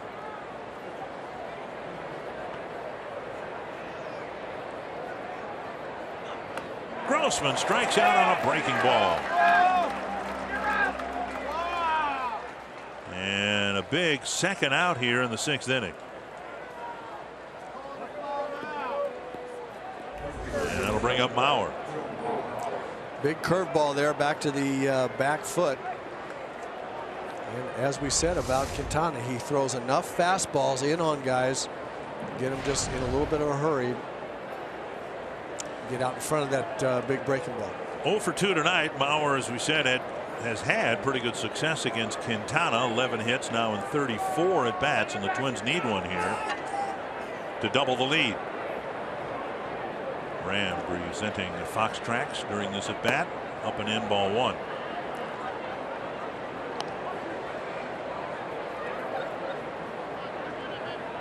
More of the same for Quintana. He's been very good again here tonight, but the White Sox haven't scored him any runs. Now he's approaching the 80 pitch mark. Inside 2-0.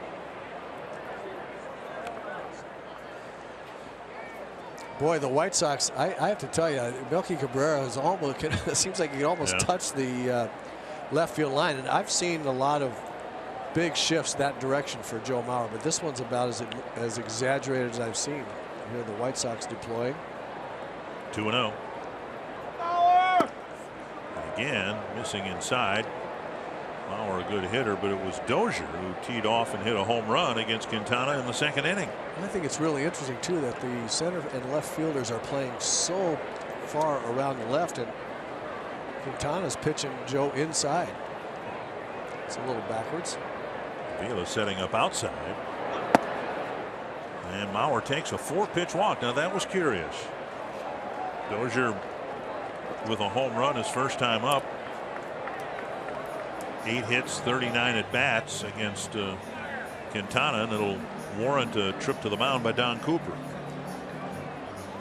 A quick trip to the mound by the White Sox pitching coach. Did I see you down talking with Don Cooper before the game, former teammate of yours? You know, I didn't get a chance to see Donnie. I talked with Mark, the Chief Salas, and who was a teammate of mine here with the Twins, and also Daryl Boston when I was with the White Sox. I made some really nice friendships over there. I was at White Sox a very short period of time, but made some nice friendships. Daryl Boston, one of those guys. Dozier in the 3rd inning. Hit a towering fly ball and carried into the bullpen. Yep, high fastball. This is Brian Dozier's favorite pitch right there. Belt high or a little higher, and he was able to drive the ball into the bullpen for so far the only run of the game. And now with runners on the corners and 2 down.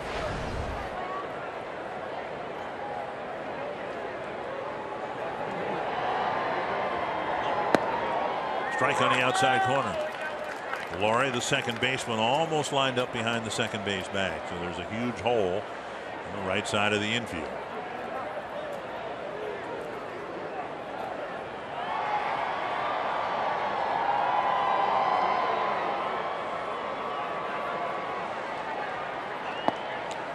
And of course, you know, the skeptics would say, well, why should Brian worry about that? Because he's hitting doubles and home runs and all that. And they're right. But Brian's also had hits taken away up the middle because of where the second baseman's been playing. And they'll stay there until Brian manages to push a base hit through the right side of the infield. And they're pitching him away and missing 2 and 1. Well, he showed him that one fastball in, one pitch ago, and that will probably be enough to influence Brian not to change his approach too much. He's not thinking so much about where he's hitting the ball these days as he is, as I mentioned earlier, about keeping his head still, keeping it back behind his swing, and it's been working for him. 24 pitches this inning, and a ball hit to left and hit deep. Cabrera to the corner, going a home run. Dozier with his 2nd of the game with 2 men aboard, and it's 4-0.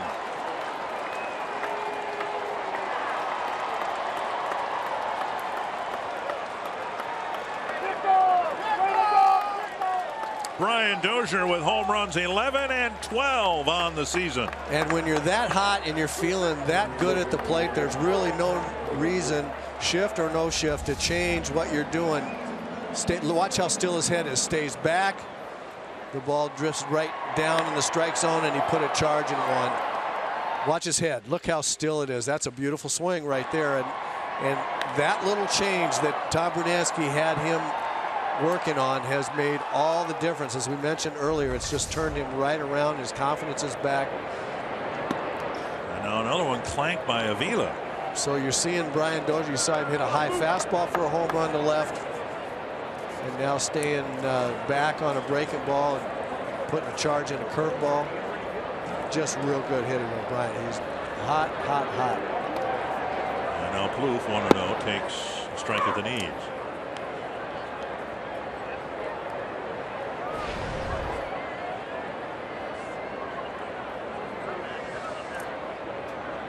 Curious to find out from Robin Ventura, Quintana, Avila, whoever wants to address it, what the strategy was, either after the stolen base or after the wild pitch. It was apparent they had no interest in pitching to Mauer at all.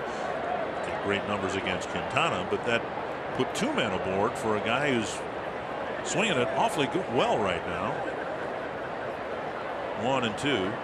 Plouffe takes ball 2. Yeah, I really don't think that it was one of those semi-intentional walks. I think he was trying to pitch Joe inside. Where Joe needed it, you know, where Quintana thinks a single will get a run in. I'm not going to let him slap the ball to left. I'm going to pitch him inside. He just couldn't hit a spot in there. He threw 3 of them in a row inside, trying to hit that inside corner, trying to get in on Joe, and just couldn't hit the spot that he wanted.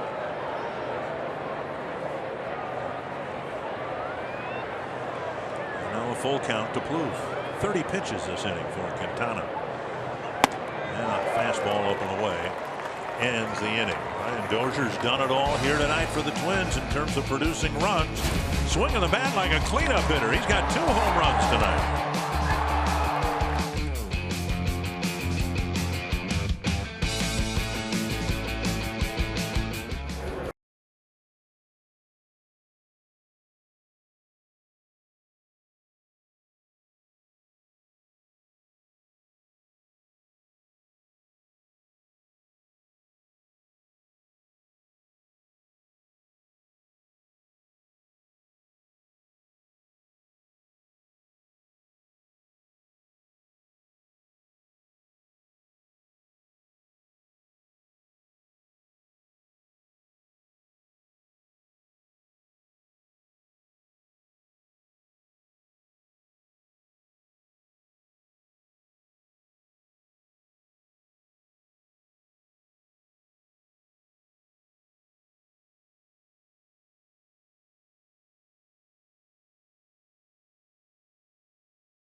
On Fox Sports North is presented by Northland Ford.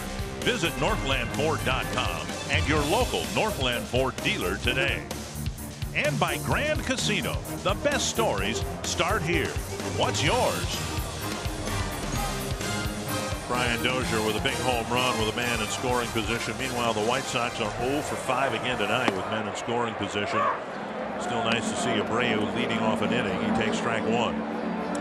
Mentioned as Gibson was coming off the mound after the 5th inning that this is the 2nd time in his last 3 starts that he's had 5 shutout innings. Here's a blast to center. Buxton back at the wall, makes the catch.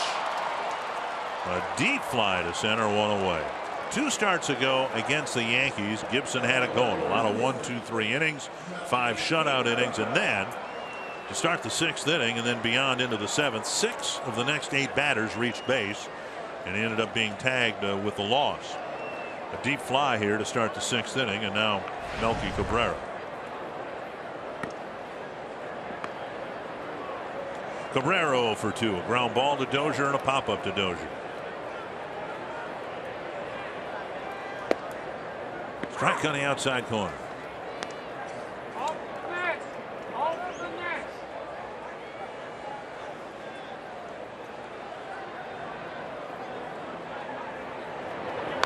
Fouled back. The game Sunday in New York, and so far this game here tonight, providing snapshots of what the Twins hope will be a moving picture next year. Good starts by 2 drafted and developed guys. Jose Barrios tonight had 7 no-hit innings before he ended up being taken out of the ball game after giving up a base hit. This one poked to left, playable for Grossman. 2 down. And so Barrios figures to be in the mix at some point too in a refurbished and better Twin starting rotation. Our CarSoup.com trivia question, I believe the answer is Albert Bell.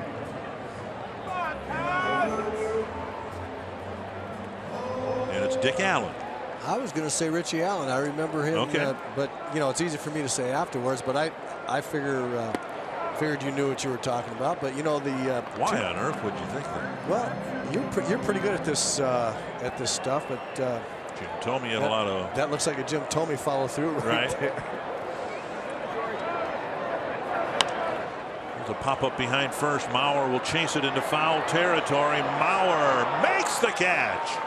And a quick 1, 2, 3, 6 for Kyle Gibson 7 pitches, and he's got a 4-0 lead.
Grand Casino story of the game and more damage from Brian Dozier. Well, the Brian Dozier, Kyle Gibson story so far tonight, a solo home run for Brian, and then followed up with a 3-run shot, and he's accounted for all 4 of the runs. Meanwhile, Kyle Gibson has a great changeup tonight and has really kept the White Sox hitters off balance. Dozier's hit 7 home runs against the White Sox the last 2 years. 1 strike to Max Kepler, then Byung-Ho Park and Kurt Suzuki. On the ground, a base hit. And Kepler will round first. And Kepler's aboard with a leadoff single. Somewhere here on this beautiful summer night is Audra Martin. You guys, with Byung-Ho Park coming to the plate, and with the way things have been going for him lately and the struggles, there's obviously been a lot of talk about him possibly getting sent down to AAA Rochester. I talked to hitting coach Tom Brunansky about that, and he said there are 2 types of people in this game. People who will be humbled and guys who have already been humbled. And for Byung-Ho Park, he says he has to make the decision up to him. You know, how is he going to handle it? Is he going to go down there and sulk, or is he going to take advantage of the fact that he will have the chance to kind of get that confidence back? He seriously believes that things are just a second away from him. The switch is very close, he said a couple days ago, for him to turn things around. He just has to decide how he's going to handle it if he is going to get sent down to AAA. But he says no matter how good you are, you're eventually going to be humbled, and that's what is happening here with Byung-Ho Park. Roy, I want to ask you this. We've seen it now for ever since the start of the year. Park is right on top of the plate. They're pitching him, getting strikes inside, and that's what causes a lot of the check swings. It's not possible, I don't think, for him to stand any closer to the plate than he is. And, you know, would he be benefited from backing away from the plate a little bit? Well, you know, you're probably asking the wrong guy, because my direct answer would be yes. I mean, I would be the type of guy that would say, okay, this is not working. I have to do something completely different. And I would say yes. I'd back off the plate and try to hit the ball the other way. His timing is really, really messed up right now. And for him to be up on top of the plate and trying to hit the ball with what's going on right now is just, it's obviously not working. And I personally would not be able to just keep doing it. Right. You know? So I'd have to do something else. But you know, everybody's different. He and Bruno are working on other mechanical things. I will tell you this: Ted Williams. I mean, I read just about everything I could ever read that Ted Williams wrote about hitting, and talked to him about it a little bit. And even the great Ted Williams, when he was struggling, especially timing on fastballs, he would back off the plate and really close up his stance. Look at Kurt. Rolling a base hit to right, his 2nd hit of the night. 1st and 2nd, 1 down for Buxton. Ted Williams would almost square his back to the pitcher and back off the plate and try to hit the ball to his opposite field. As we look at Kurt doing a really nice job of taking a sinking fastball away and just driving it through the vacated second base spot. So Kurt remains hot. And now big at bat for Buxton. So I think the answer to your question is it all depends. But you know, I came up in an era. Pete Rose told me one time the four keys to hitting. I go, oh, no, what are they? Tell me. Here's the baseball's all-time hit leader. He's going to give me the world's words of wisdom about what the keys to hitting were. And he said, really, there's 4. I said, what are they? He said, move up on the plate, move back off the plate, move up in the box, move back in the box. I said, that's it? He goes, that's it. Well, obviously there's more to it than that. But what Pete was saying is, you know, you have to find things that are working against the pitcher that you're hitting against that night. And I think that's still applicable today. Well, in Park's case, it seems, and again, we've established the only thing I know about hitting is which end of the bat to grab. But I mean, every at bat is the same. And we're not sure about that. But every at bat's the same. And right-handers, left-handers alike, they're all pounding him inside, and he doesn't seem to be able to get to the ball. 2-1. So what Pete's telling you, and you can only do one of those 4 things at any given time, right. But you've got to find something, some position in the box to start from. Right. 2-1. Buxton with 2 men out there and 1 out in the 7th inning.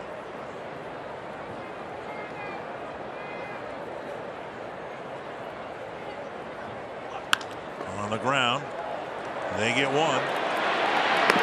get 2. One of the few times you'll see it. Buxton grounding into a double play, and we get to the bottom of the 7th. Twins leading 4-0.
T-Mobile, greater coverage of baseball.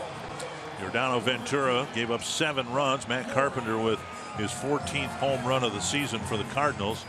Texas Rangers have the most wins in the major leagues. No, it's not the Chicago Cubs. It's the Texas Rangers. They finished the ball game after 2 o'clock last night in New York because of rain. Have already won again tonight. David Ortiz leading the major leagues with 31 doubles.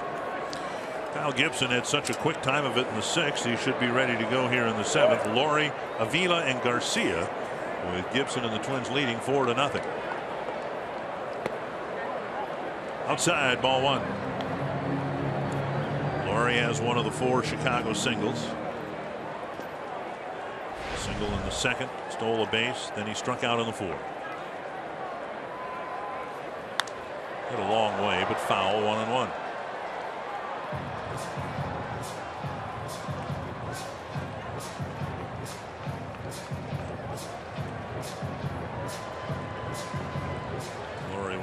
Vampire mouth guard. It's into left field. Grossman's going to have to get there in a hurry to hold Laurie to a single. Nice job, and it's a leadoff single for Laurie here in the 7th. Let's update the broadcast auction. All the money going for the Twins community fund. Look at that. The Twin TV broadcast experience, and it's the tie, I'll bet you, that has brought us up to 4 figures. And we encourage you to bid on any of those items. Again, the TV broadcast experience. I'm opening up a tab in Peg's Cafe for the inning that you're up in the booth. And we'll present to the winning bidder a red wool Twins tie given to me by Calvin Griffith when I started my Twins broadcasting career in 1983. Here's Avila. Foul back. Avila with a strikeout and a ground ball.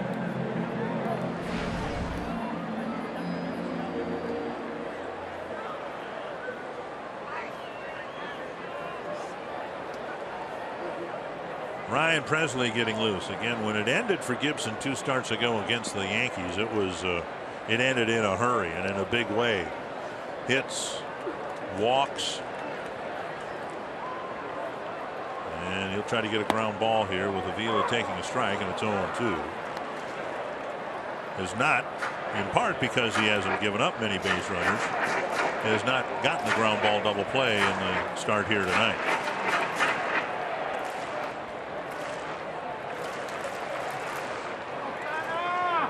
Looking at pitching coach, interim pitching coach Eric Rasmussen, I think he's got to be really, really happy with the game plan and the execution of the plan that Kyle Gibson has had so far tonight. Going back inside again, and Rasmussen has been a real proponent of trying to get his guys, these guys to pitch inside. And you know, the ironic thing is, I talked with Neil Allen plenty of times, and Neil has been preaching that for 2 years, and pitchers just haven't gotten around to doing it. And sometimes it takes some real failure to, and there's another great sequence of pitches coming in hard inside. Avila backed away, like the pitch had plenty of the plate on the inside corner. He backed away and then comes right back with a changeup. So you make a guy get in a hurry inside, and then you throw him a changeup outside. It's a classic sequence that still works in this day and age. And talking to Eric Rasmussen, he and I have talked about it a lot, and I know he's a proponent of that kind of pitching, as was Neil Allen. And as I was saying, sometimes pitchers have to finally realize, you know, what we're doing, never pitched inside, that's not working. So maybe we'll listen to some of these some of our veteran pitching coaches here, and maybe we'll try it now. And we've seen Gibson now for his 3rd time in a row. There's another pitch inside for a strike. The 3rd game in a row he's pitched well. Tyler Duffy pitching all around the perimeter of the zone. Pitched 8 great innings against the Yankees. Maybe they're on to something here. 1 strike to Garcia.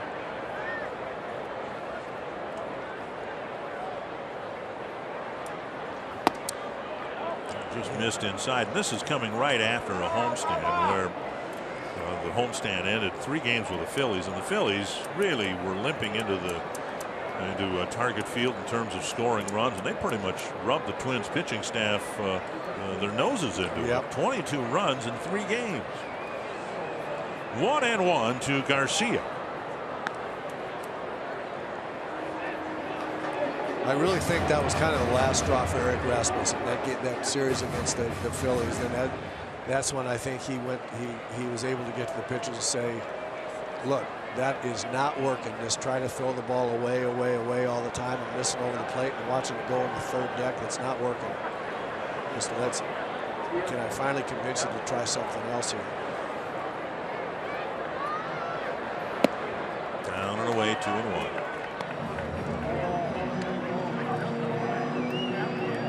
Gibson with pitch number 100 coming up, knowing that even if things go well, 7 innings might be his limit here tonight.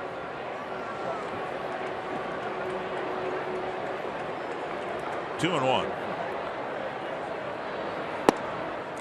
3-1. Shuck on deck. I've often said up here that you can not look at the line score so much, but look at And the next day is a box score. Look at the pitchers, and if they go complete innings, then that team probably won. If they go, whether it's 5, 6, or 7, but if they go complete innings, then there's no reason to go to the bullpen in the middle of an inning, and that's what Gibson hopes to get done here through 7. Runner goes, and it's a strike and a throw, not in time. The third Chicago stolen base tonight, and the second one for Brett Lawrie. So another at bat with a man in scoring position, and the count to Garcia, 3-2. Well, Gibson a little bit more deliberate to the plate today than he's been in the past, but especially now with the 4-run lead, just get the hitters one at a time, get the hitters. Gibson had given up 1 stolen base all year long, and he's given up 3 tonight. Grounder to third, juggled by Plouffe, picks it up and has no play. Be an error on Plouffe. There'll be 2 aboard for J.B. Shutt.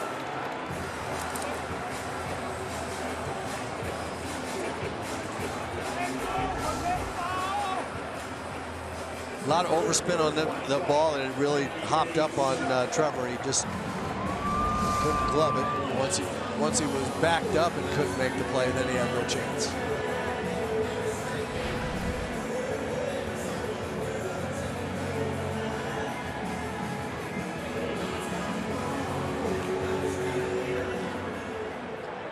Shutt.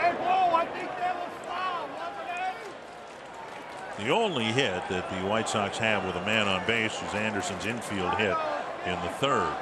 Men in scoring position, they're 0 for 6. Strike brought to you by Carrier, and a weak fly ball to center. Buxton started back, has the speed to race in and make the catch, out number 2. And now Anderson.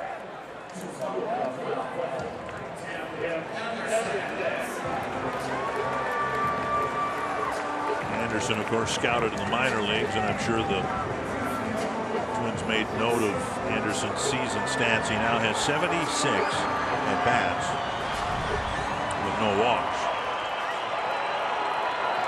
And veteran hitters lined up behind him. We'll see how Gibson attacks him here.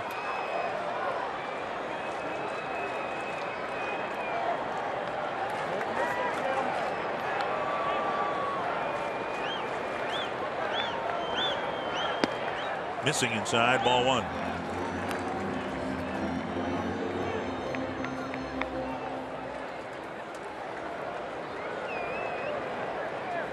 Eaton, a left-handed batter on deck, but Presley, the only Twins reliever, warming up. And he should be warmed up by now. Swing and a miss, 1-1.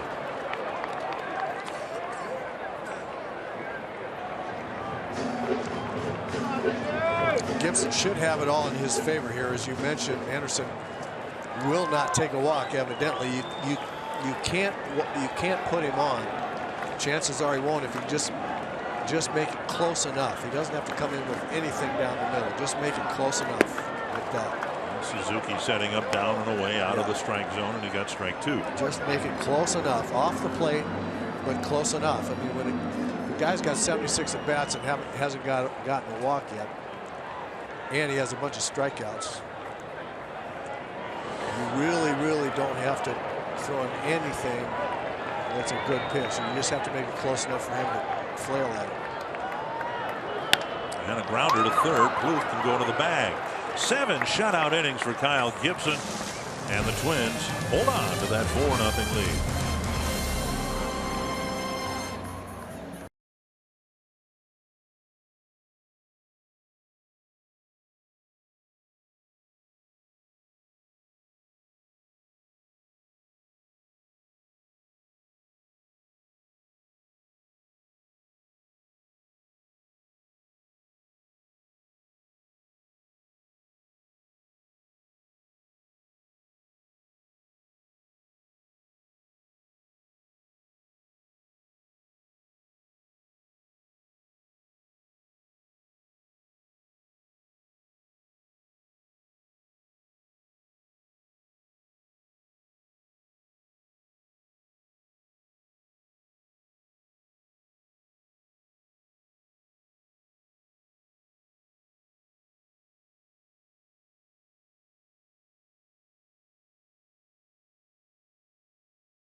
All smiles in the dugout from Kyle Gibson. Everybody congratulating Gibson on his best start of the year with 7 shutout innings.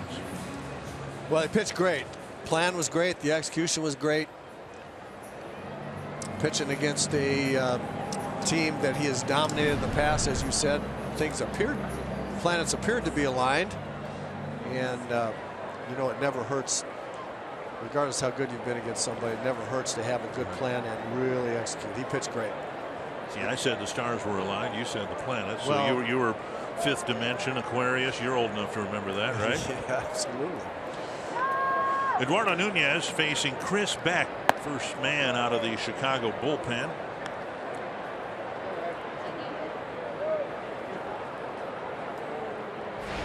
Beck with a couple of relief appearances, called up last year to make a start for the White Sox. Nunez singled to start the 3-run 6th. Actually, with 1 out, he singled.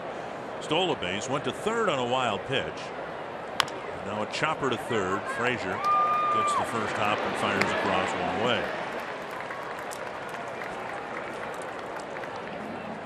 Twins fans, don't forget the Twins home games. Bring your Circle Me signs, and if you get circled, you may find yourself in the Minnesota Lottery winner circle, where you could win $100 worth of scratch-off lottery tickets, courtesy of the Minnesota Lottery.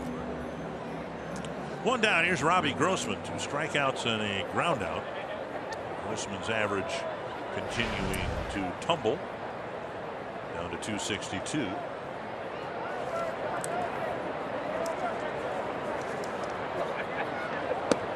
Down and in, a ball. Grossman in left field with Eddie Rosario in AAA, and for a while Rosario was stinging the ball, but now the last few games haven't gone too well for Rosario. The Twins being very patient with him. Grossman came into this season as a .240 career batting average. So while the Twins needed him when he was hitting .340, he of course is reverting back to his norm. Well, we'll see. I haven't really noticed anything specific about Robbie and the way they're pitching him, or that looks like there's a weakness here and there. He's hit a lot of balls hard at people. And because he is able to take walks, his on-base percentage is still, or was coming into the game, over 400. Yep. Yeah, he's done a very, very good job of, even as his batting average has come down, as you say, he will take a walk. He doesn't swing at bad balls. And that's important. Strike call. I was talking with Grossman about that. I said, you've got a pretty good idea of what a strike is and what it isn't. Have you always had it? Is it something you had to develop? And he said, no, he kind of always had a good feel for the strike zone. And it's, I suppose, something that's tough to learn if you don't have the instincts, swing and a miss 3-2, to lay off a pitch that's not a strike. I think for the most part, that's something that comes naturally or not to hitters. I think you're right. I think it's guys can learn to be a little bit more selective, but knowledge of the strike zone, real good knowledge of the strike zone, tends to be a little more innate. Full count, and there's ball 4. So Grossman 0 for 3 tonight, but he's on base with 1 out here in the 8th. And that'll bring up Joe Mauer. If you can't catch the games on TV, you can stream them live on your mobile device with the all-new Fox Sports Go app. Download the app, take Fox Sports North and Twins baseball with you wherever you go. Dick Kramer and Roy Smalley here at U.S. Cellular Field. So far, so good. Brian Dozier's driven in all 4 runs with a pair of home runs. He drove in Mauer, who'd drawn a 2-out walk in the 6th. Joe 0 for 2 with that walk.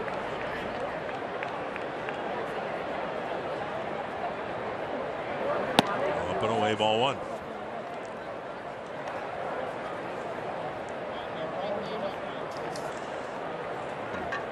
Been told now that Melky Cabrera is out of the ball game with wrist discomfort. I think we saw that in his first at bat. And Coates has replaced him in left field. 1-0 to Mauer.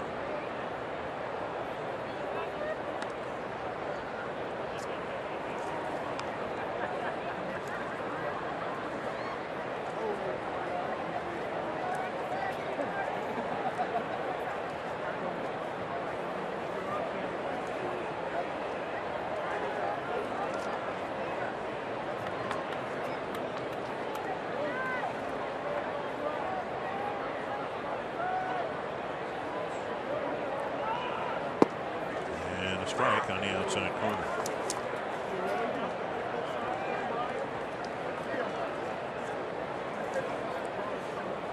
Important for the Twins to try to continue to add runs here as they have a 4-run lead with 6 outs to get against the White Sox. But not only is it important to always try to add more runs, but it's important for everybody to keep grinding out good at bats. Just keep giving yourself a chance. It pays off down the road. You never give away at bats if you can help it. Just every at bat up there, just to get the discipline to keep grinding away good at bats as best you can. Not get in the habit of giving them away, no matter what the score is. Dozier on deck, and the count 1-2 to Mauer. Mauer strikes out, and 0 for 3 night for Joe so far, and that'll bring up Dozier. Dozier has driven in all 4 runs with a pair of home runs. Yeah, well, he hasn't given away an at bat yet in this game, that's for sure. Second inning, he got a high fastball that characteristically drives into left field seats. We've seen that before, but I like this one even better. Breaking ball, not in too bad a spot. Weighted back. Fired the big end of the bat through the zone. 3-run home run that really broke the game open here for the Twins, and Dozier responsible for all 4 runs. It's a fastball up and in. In case you're wondering, the last Twin to hit 3 home runs in a game did it here in this ballpark. Justin Morneau 9 years ago. Morneau was taking batting practice today with the White Sox as he hopes to resume his career sometime after the All-Star break. 1-0.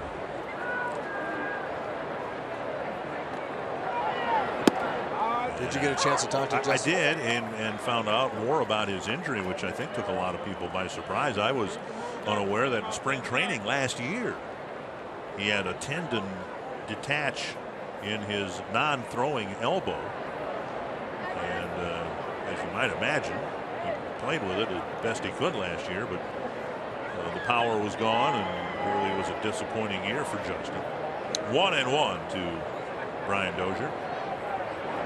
Swinging a foul, 1-2. All that being said, did you ask him how he could possibly come over to the hated White Sox? My opening line to him was, first it was Jesse Crain, now it's you. Oh, what's going on? Well, we're just happy to see Justin in any major league uniform after the issues that he's had. You bet. 1-2 to Dozier. Grossman at first with 2 down here, top of the 8th.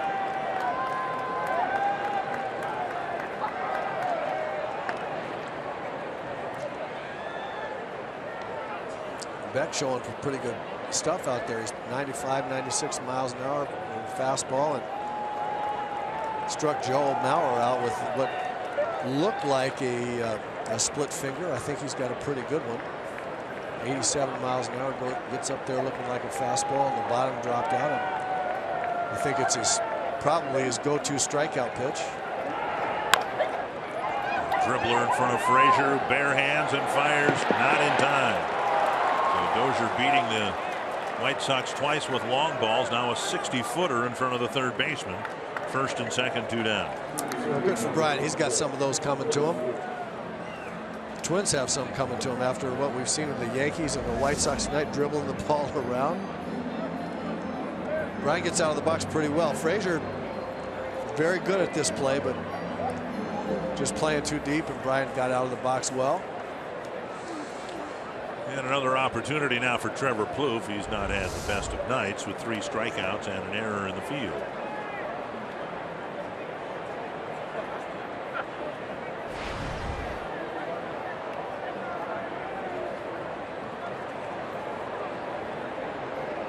Twins with an opportunity now with 2 on and 2 out to tack on some runs.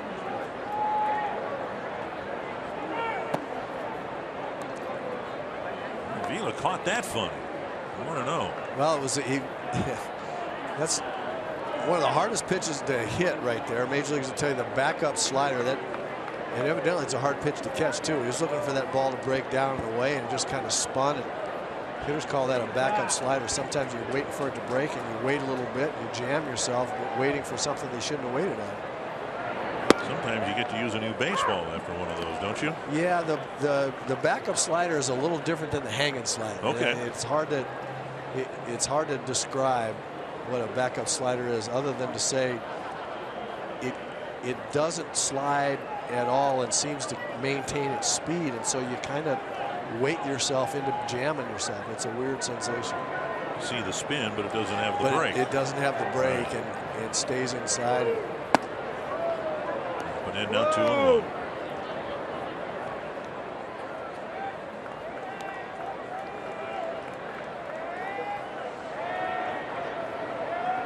You see that spin and you wait. You say, I better wait on this. It's going to break, and then it just keeps coming at you and ends up jamming it. That jammed Avila in the glove, it looked like.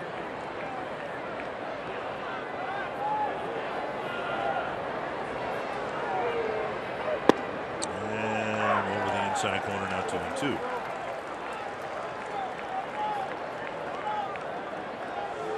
Pitches for Beck, and 11 strikes.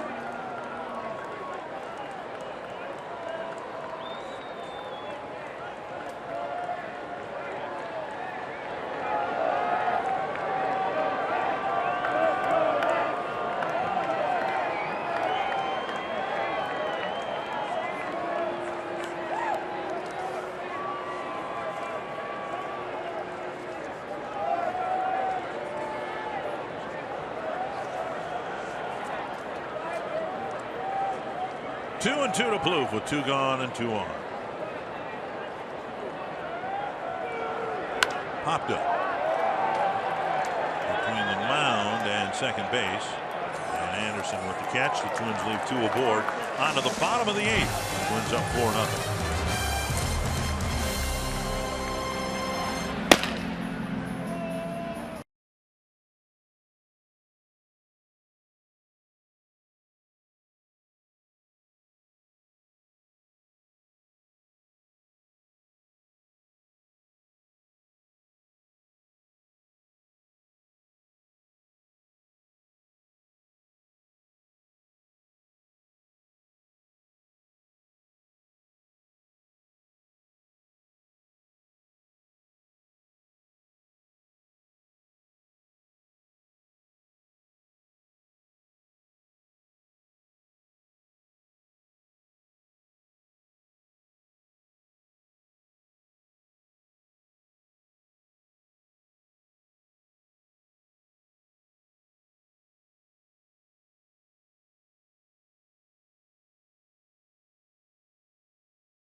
Good idea, Tom, but that's not really up to me. That's up to Mr. Blyleven if he would surrender his circling powers. Oh, man, is there any chance of that?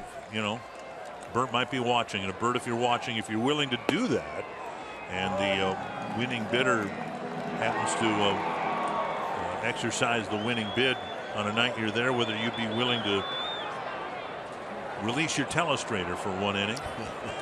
Ryan Presley pitching to Adam Eaton to start the 8th inning. Kyle Gibson with 7 shutout innings, reducing his career ERA against the White Sox now to 1.80. Eaton 0 for 3. A strikeout in the first and a couple of short fly balls to Buxton.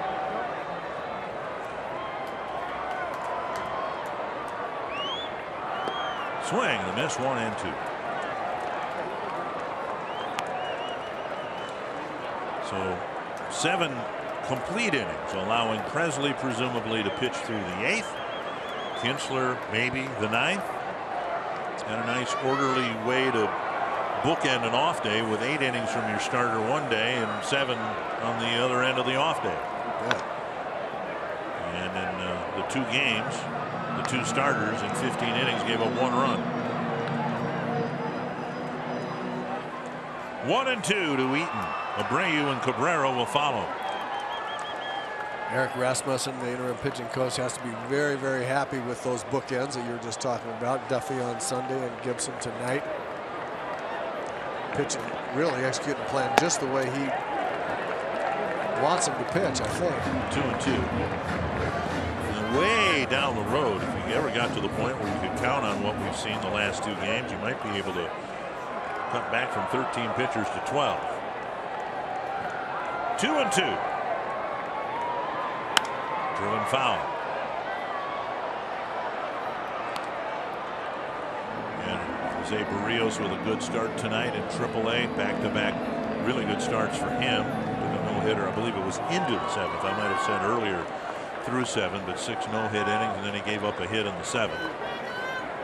2-2 to Eaton, leading off the Chicago 8th. And a breaking ball in the dirt.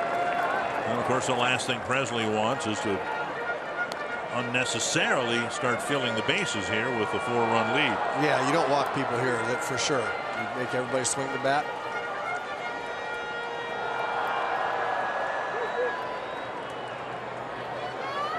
A walk to lead off the 8th inning with a 4-run lead would make a manager blood pressure go up a bit. And foul again. He's been late on the last 2 fastballs. Abreu on deck. And then I think I said Cabrera, but of course he's out. 9th pitch of the opening at bat.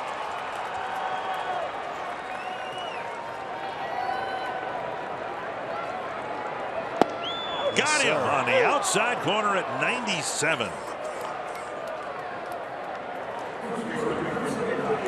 We've seen Ryan do that regularly now. The ability to reach back for a little extra. He's got more velocity this year. I asked him about it. He said, I really don't know. I'm just throwing harder. And boy, he is 97 on the corner right there. That's just a strikeout pitch. Nothing you can do about that. Swing and a miss by Abreu. And that slider. And don't think when you're standing in the on-deck circle, you're Abreu, and you see a guy throwing 97. I don't think you don't cheat just a little bit. He was out in front of that slider because of the fastballs he was seeing from the on-deck circle.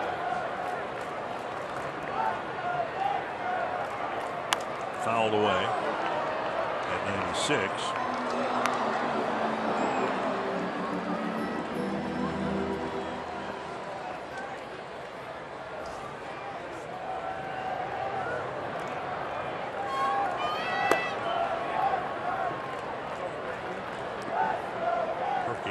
Left-hander warming up. Looks like he'll get the top of the 9th. Breaking ball in the dirt.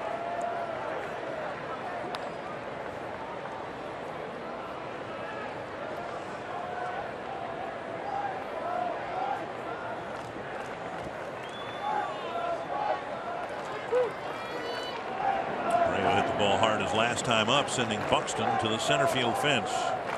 Fly ball to start the 6th inning. Just off the outside corner. 2-2.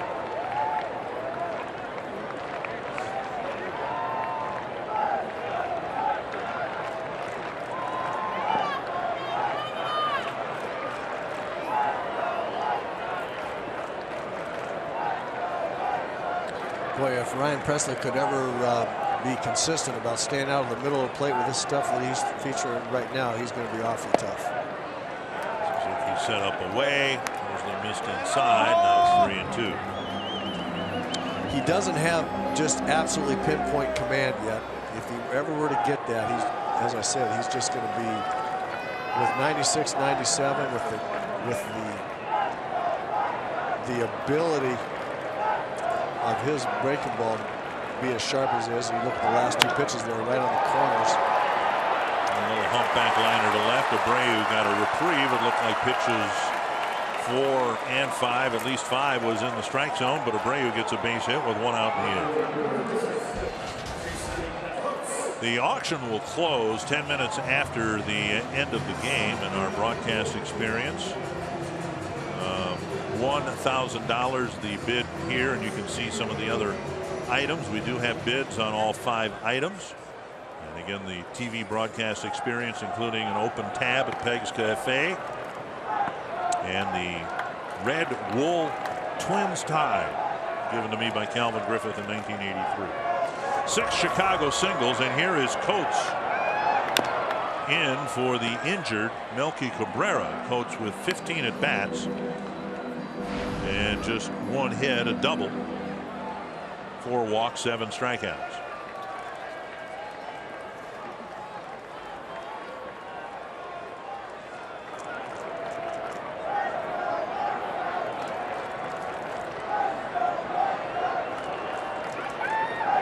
Swing and a miss. 0-2.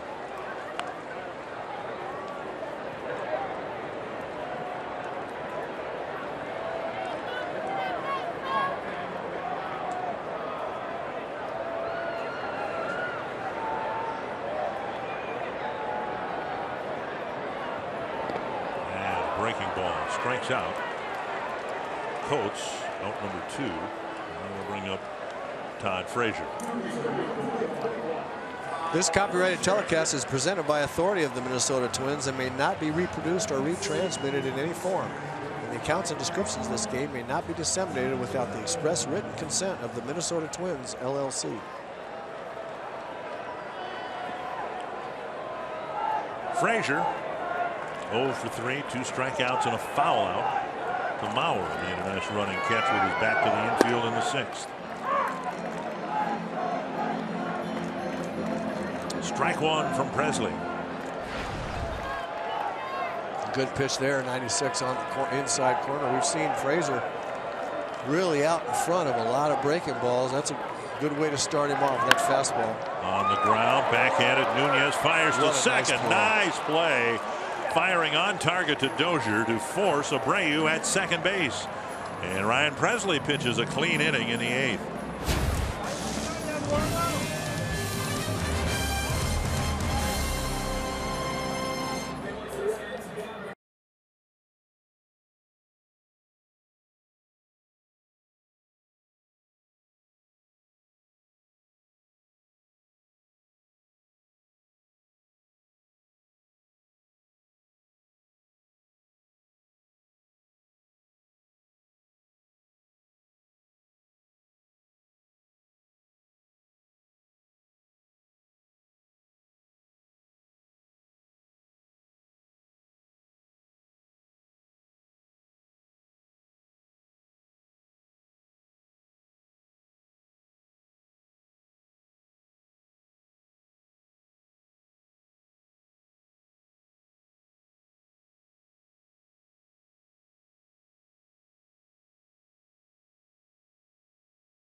fresh off of hitting 6 home runs Sunday in New York, have 2 tonight, both of them by Brian Dozier. A solo homer in the second, a 3-run homer in the 6th. And the Twins pitching staff has been very good. First, Kyle Gibson with 7 shutout innings, Ryan Presley with a clean 8th. And we'll see if the Twins can add some more runs in the 9th against Matt Perk. Perk will face Max Kepler, Byung-Ho Park, and Kurt Suzuki. Poor Max Kepler can't seem to catch a break. Every time he turns around, there's a new left hand on the game. But he was called up with the idea being that in his minor league career, he's held his own against lefties. Obviously facing tougher lefties up here. Well, 171. Not great, but that figures to get better, and a very good average against righties. Yeah, that left-handed average will get better and better for sure. He stayed on a breaking ball from Quintana earlier today. Got himself a base hit.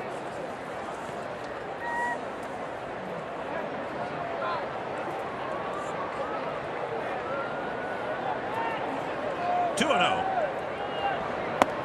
Now 3-0. Park on deck.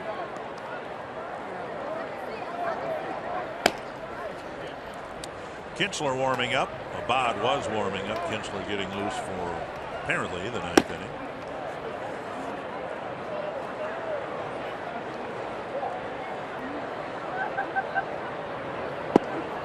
Strike down and away at 3-1.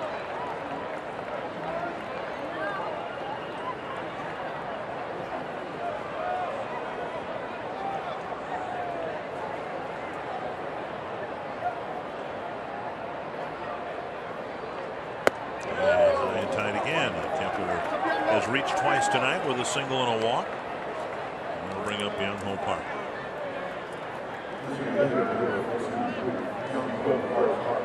Park tonight, a couple of swinging strikeouts and a very short pop-up to the shortstop. And Don Cooper to the mound.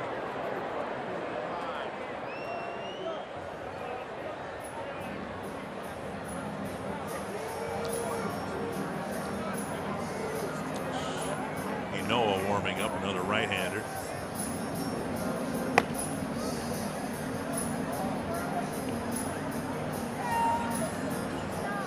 Jake Petrichka, of course, Minnesota native, has had some injury issues this year.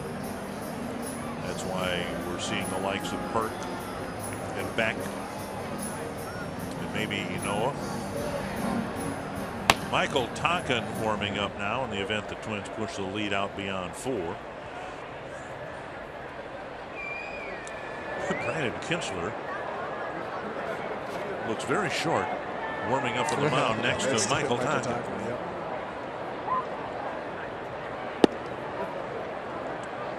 And whether Don Cooper had to reinforce the notion to Perk. Look at Kinsler next to Tonkin.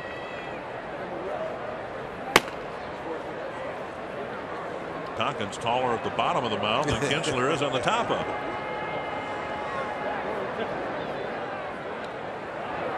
Popped up, backing out of play, 1-1. Park left a pitch out over the plate where it would seem to me that Park's got a better chance of making contact. Teams have been burying him inside for quite some time. Yeah, he's just really struggling with the whole timing issue of his swing. It tends to be a little bit long and involved.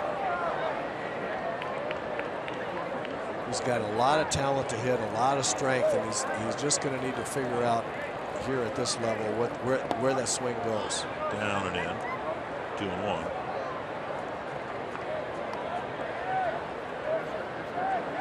When it's long and you're basing your whole swing on being on your leg drive and everything being just exactly right timing wise, you can get in between a lot of pitches, behind fastballs, out in front of breaking balls. He's just going to need to figure out a way to translate that swing into a shorter, more compact variety.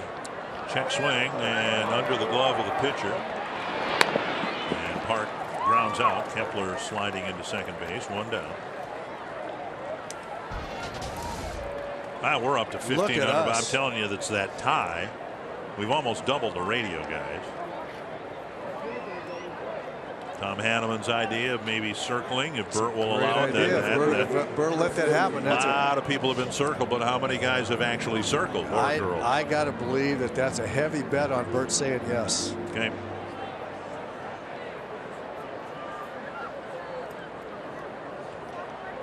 Here is Kurt Suzuki.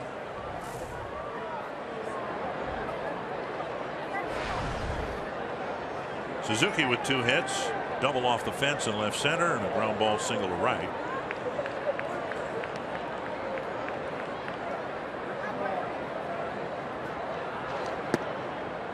Down and in, ball 1.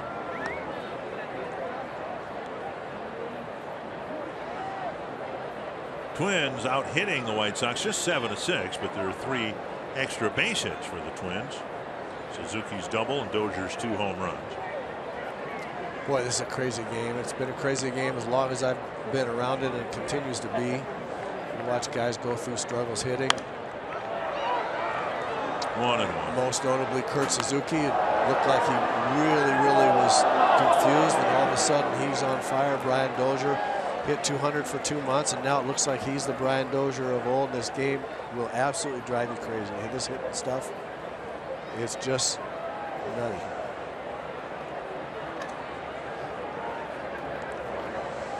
Kurt would maintain that if Melky Cabrera had been using that axe bat, he wouldn't have hurt his wrist. And now inside, 2-1. I hope, speaking of Cabrera, I hope that he didn't. There's no hamate bone issue there with that. That looks so similar and familiar to me, and similar to the way guys get hurt. I don't wish him a wrist injury at all, but a wrist injury, a strained wrist, will be probably better than a broken hamate bone. 2-1 to Suzuki.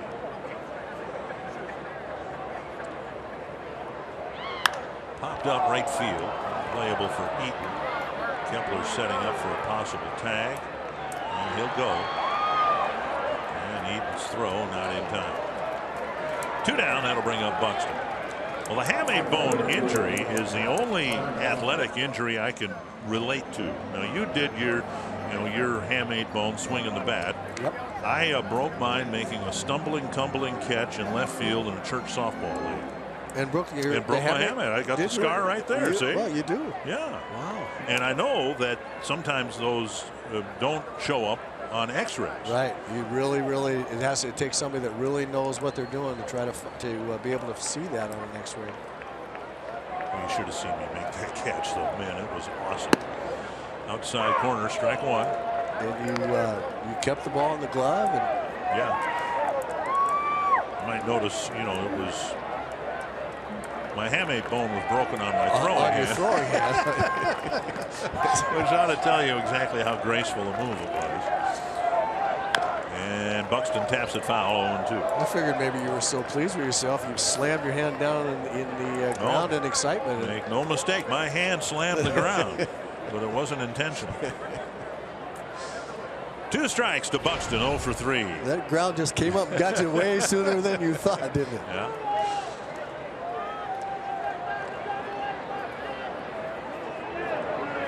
Down and in, is blocked by Avila.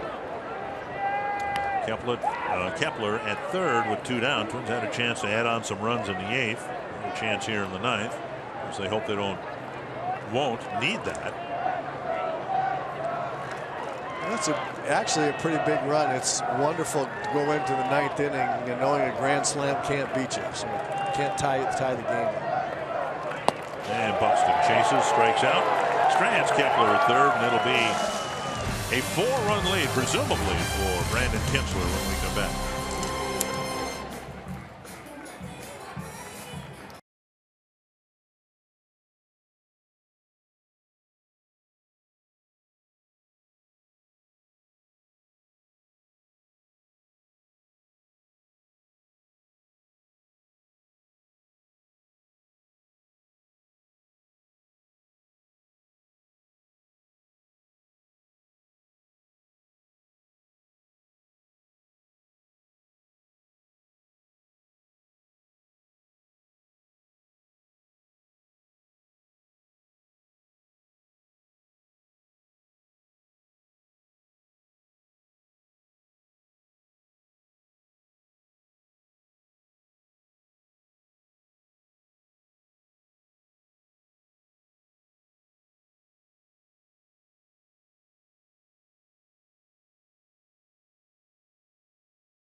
first time here tonight in game number 7 of the season series. This has been a favorite place for the Twins to play. It certainly wasn't in May when the Twins came in here and were swept. They were also swept at Target Field by the White Sox.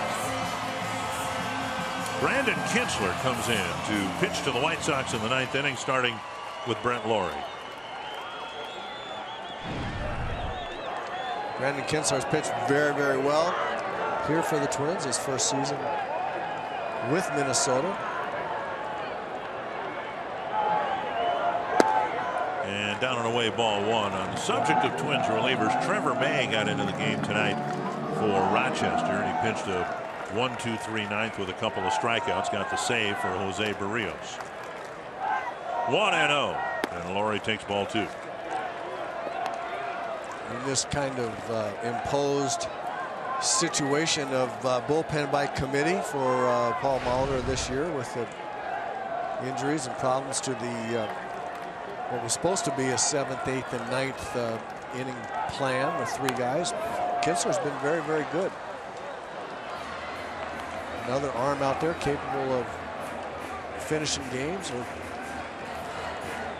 He's been in 7th, he's been in the 8th, and now he's pretty much the regular 9th inning guy for Paul Molitor. A 94-mile-per-hour fastball will elicit a foul ball. 2-1. And now another one. He throws 93, 94, sometimes 95, as we saw there. Ball tends to have some movement, which helps an awful lot. He's 6 foot tall, so anybody looks small next to Michael Tonkin, but 6 foot, 191 pounds. And his ball, his fastball, however hard he throws it, is considered to be a heavy ball, one that sinks. Usually gets a lot of ground balls. 2-2. Just missed, and it's a full count at 95. The guys who are 6 feet can throw low 90s, but this guy's got a little extra on it.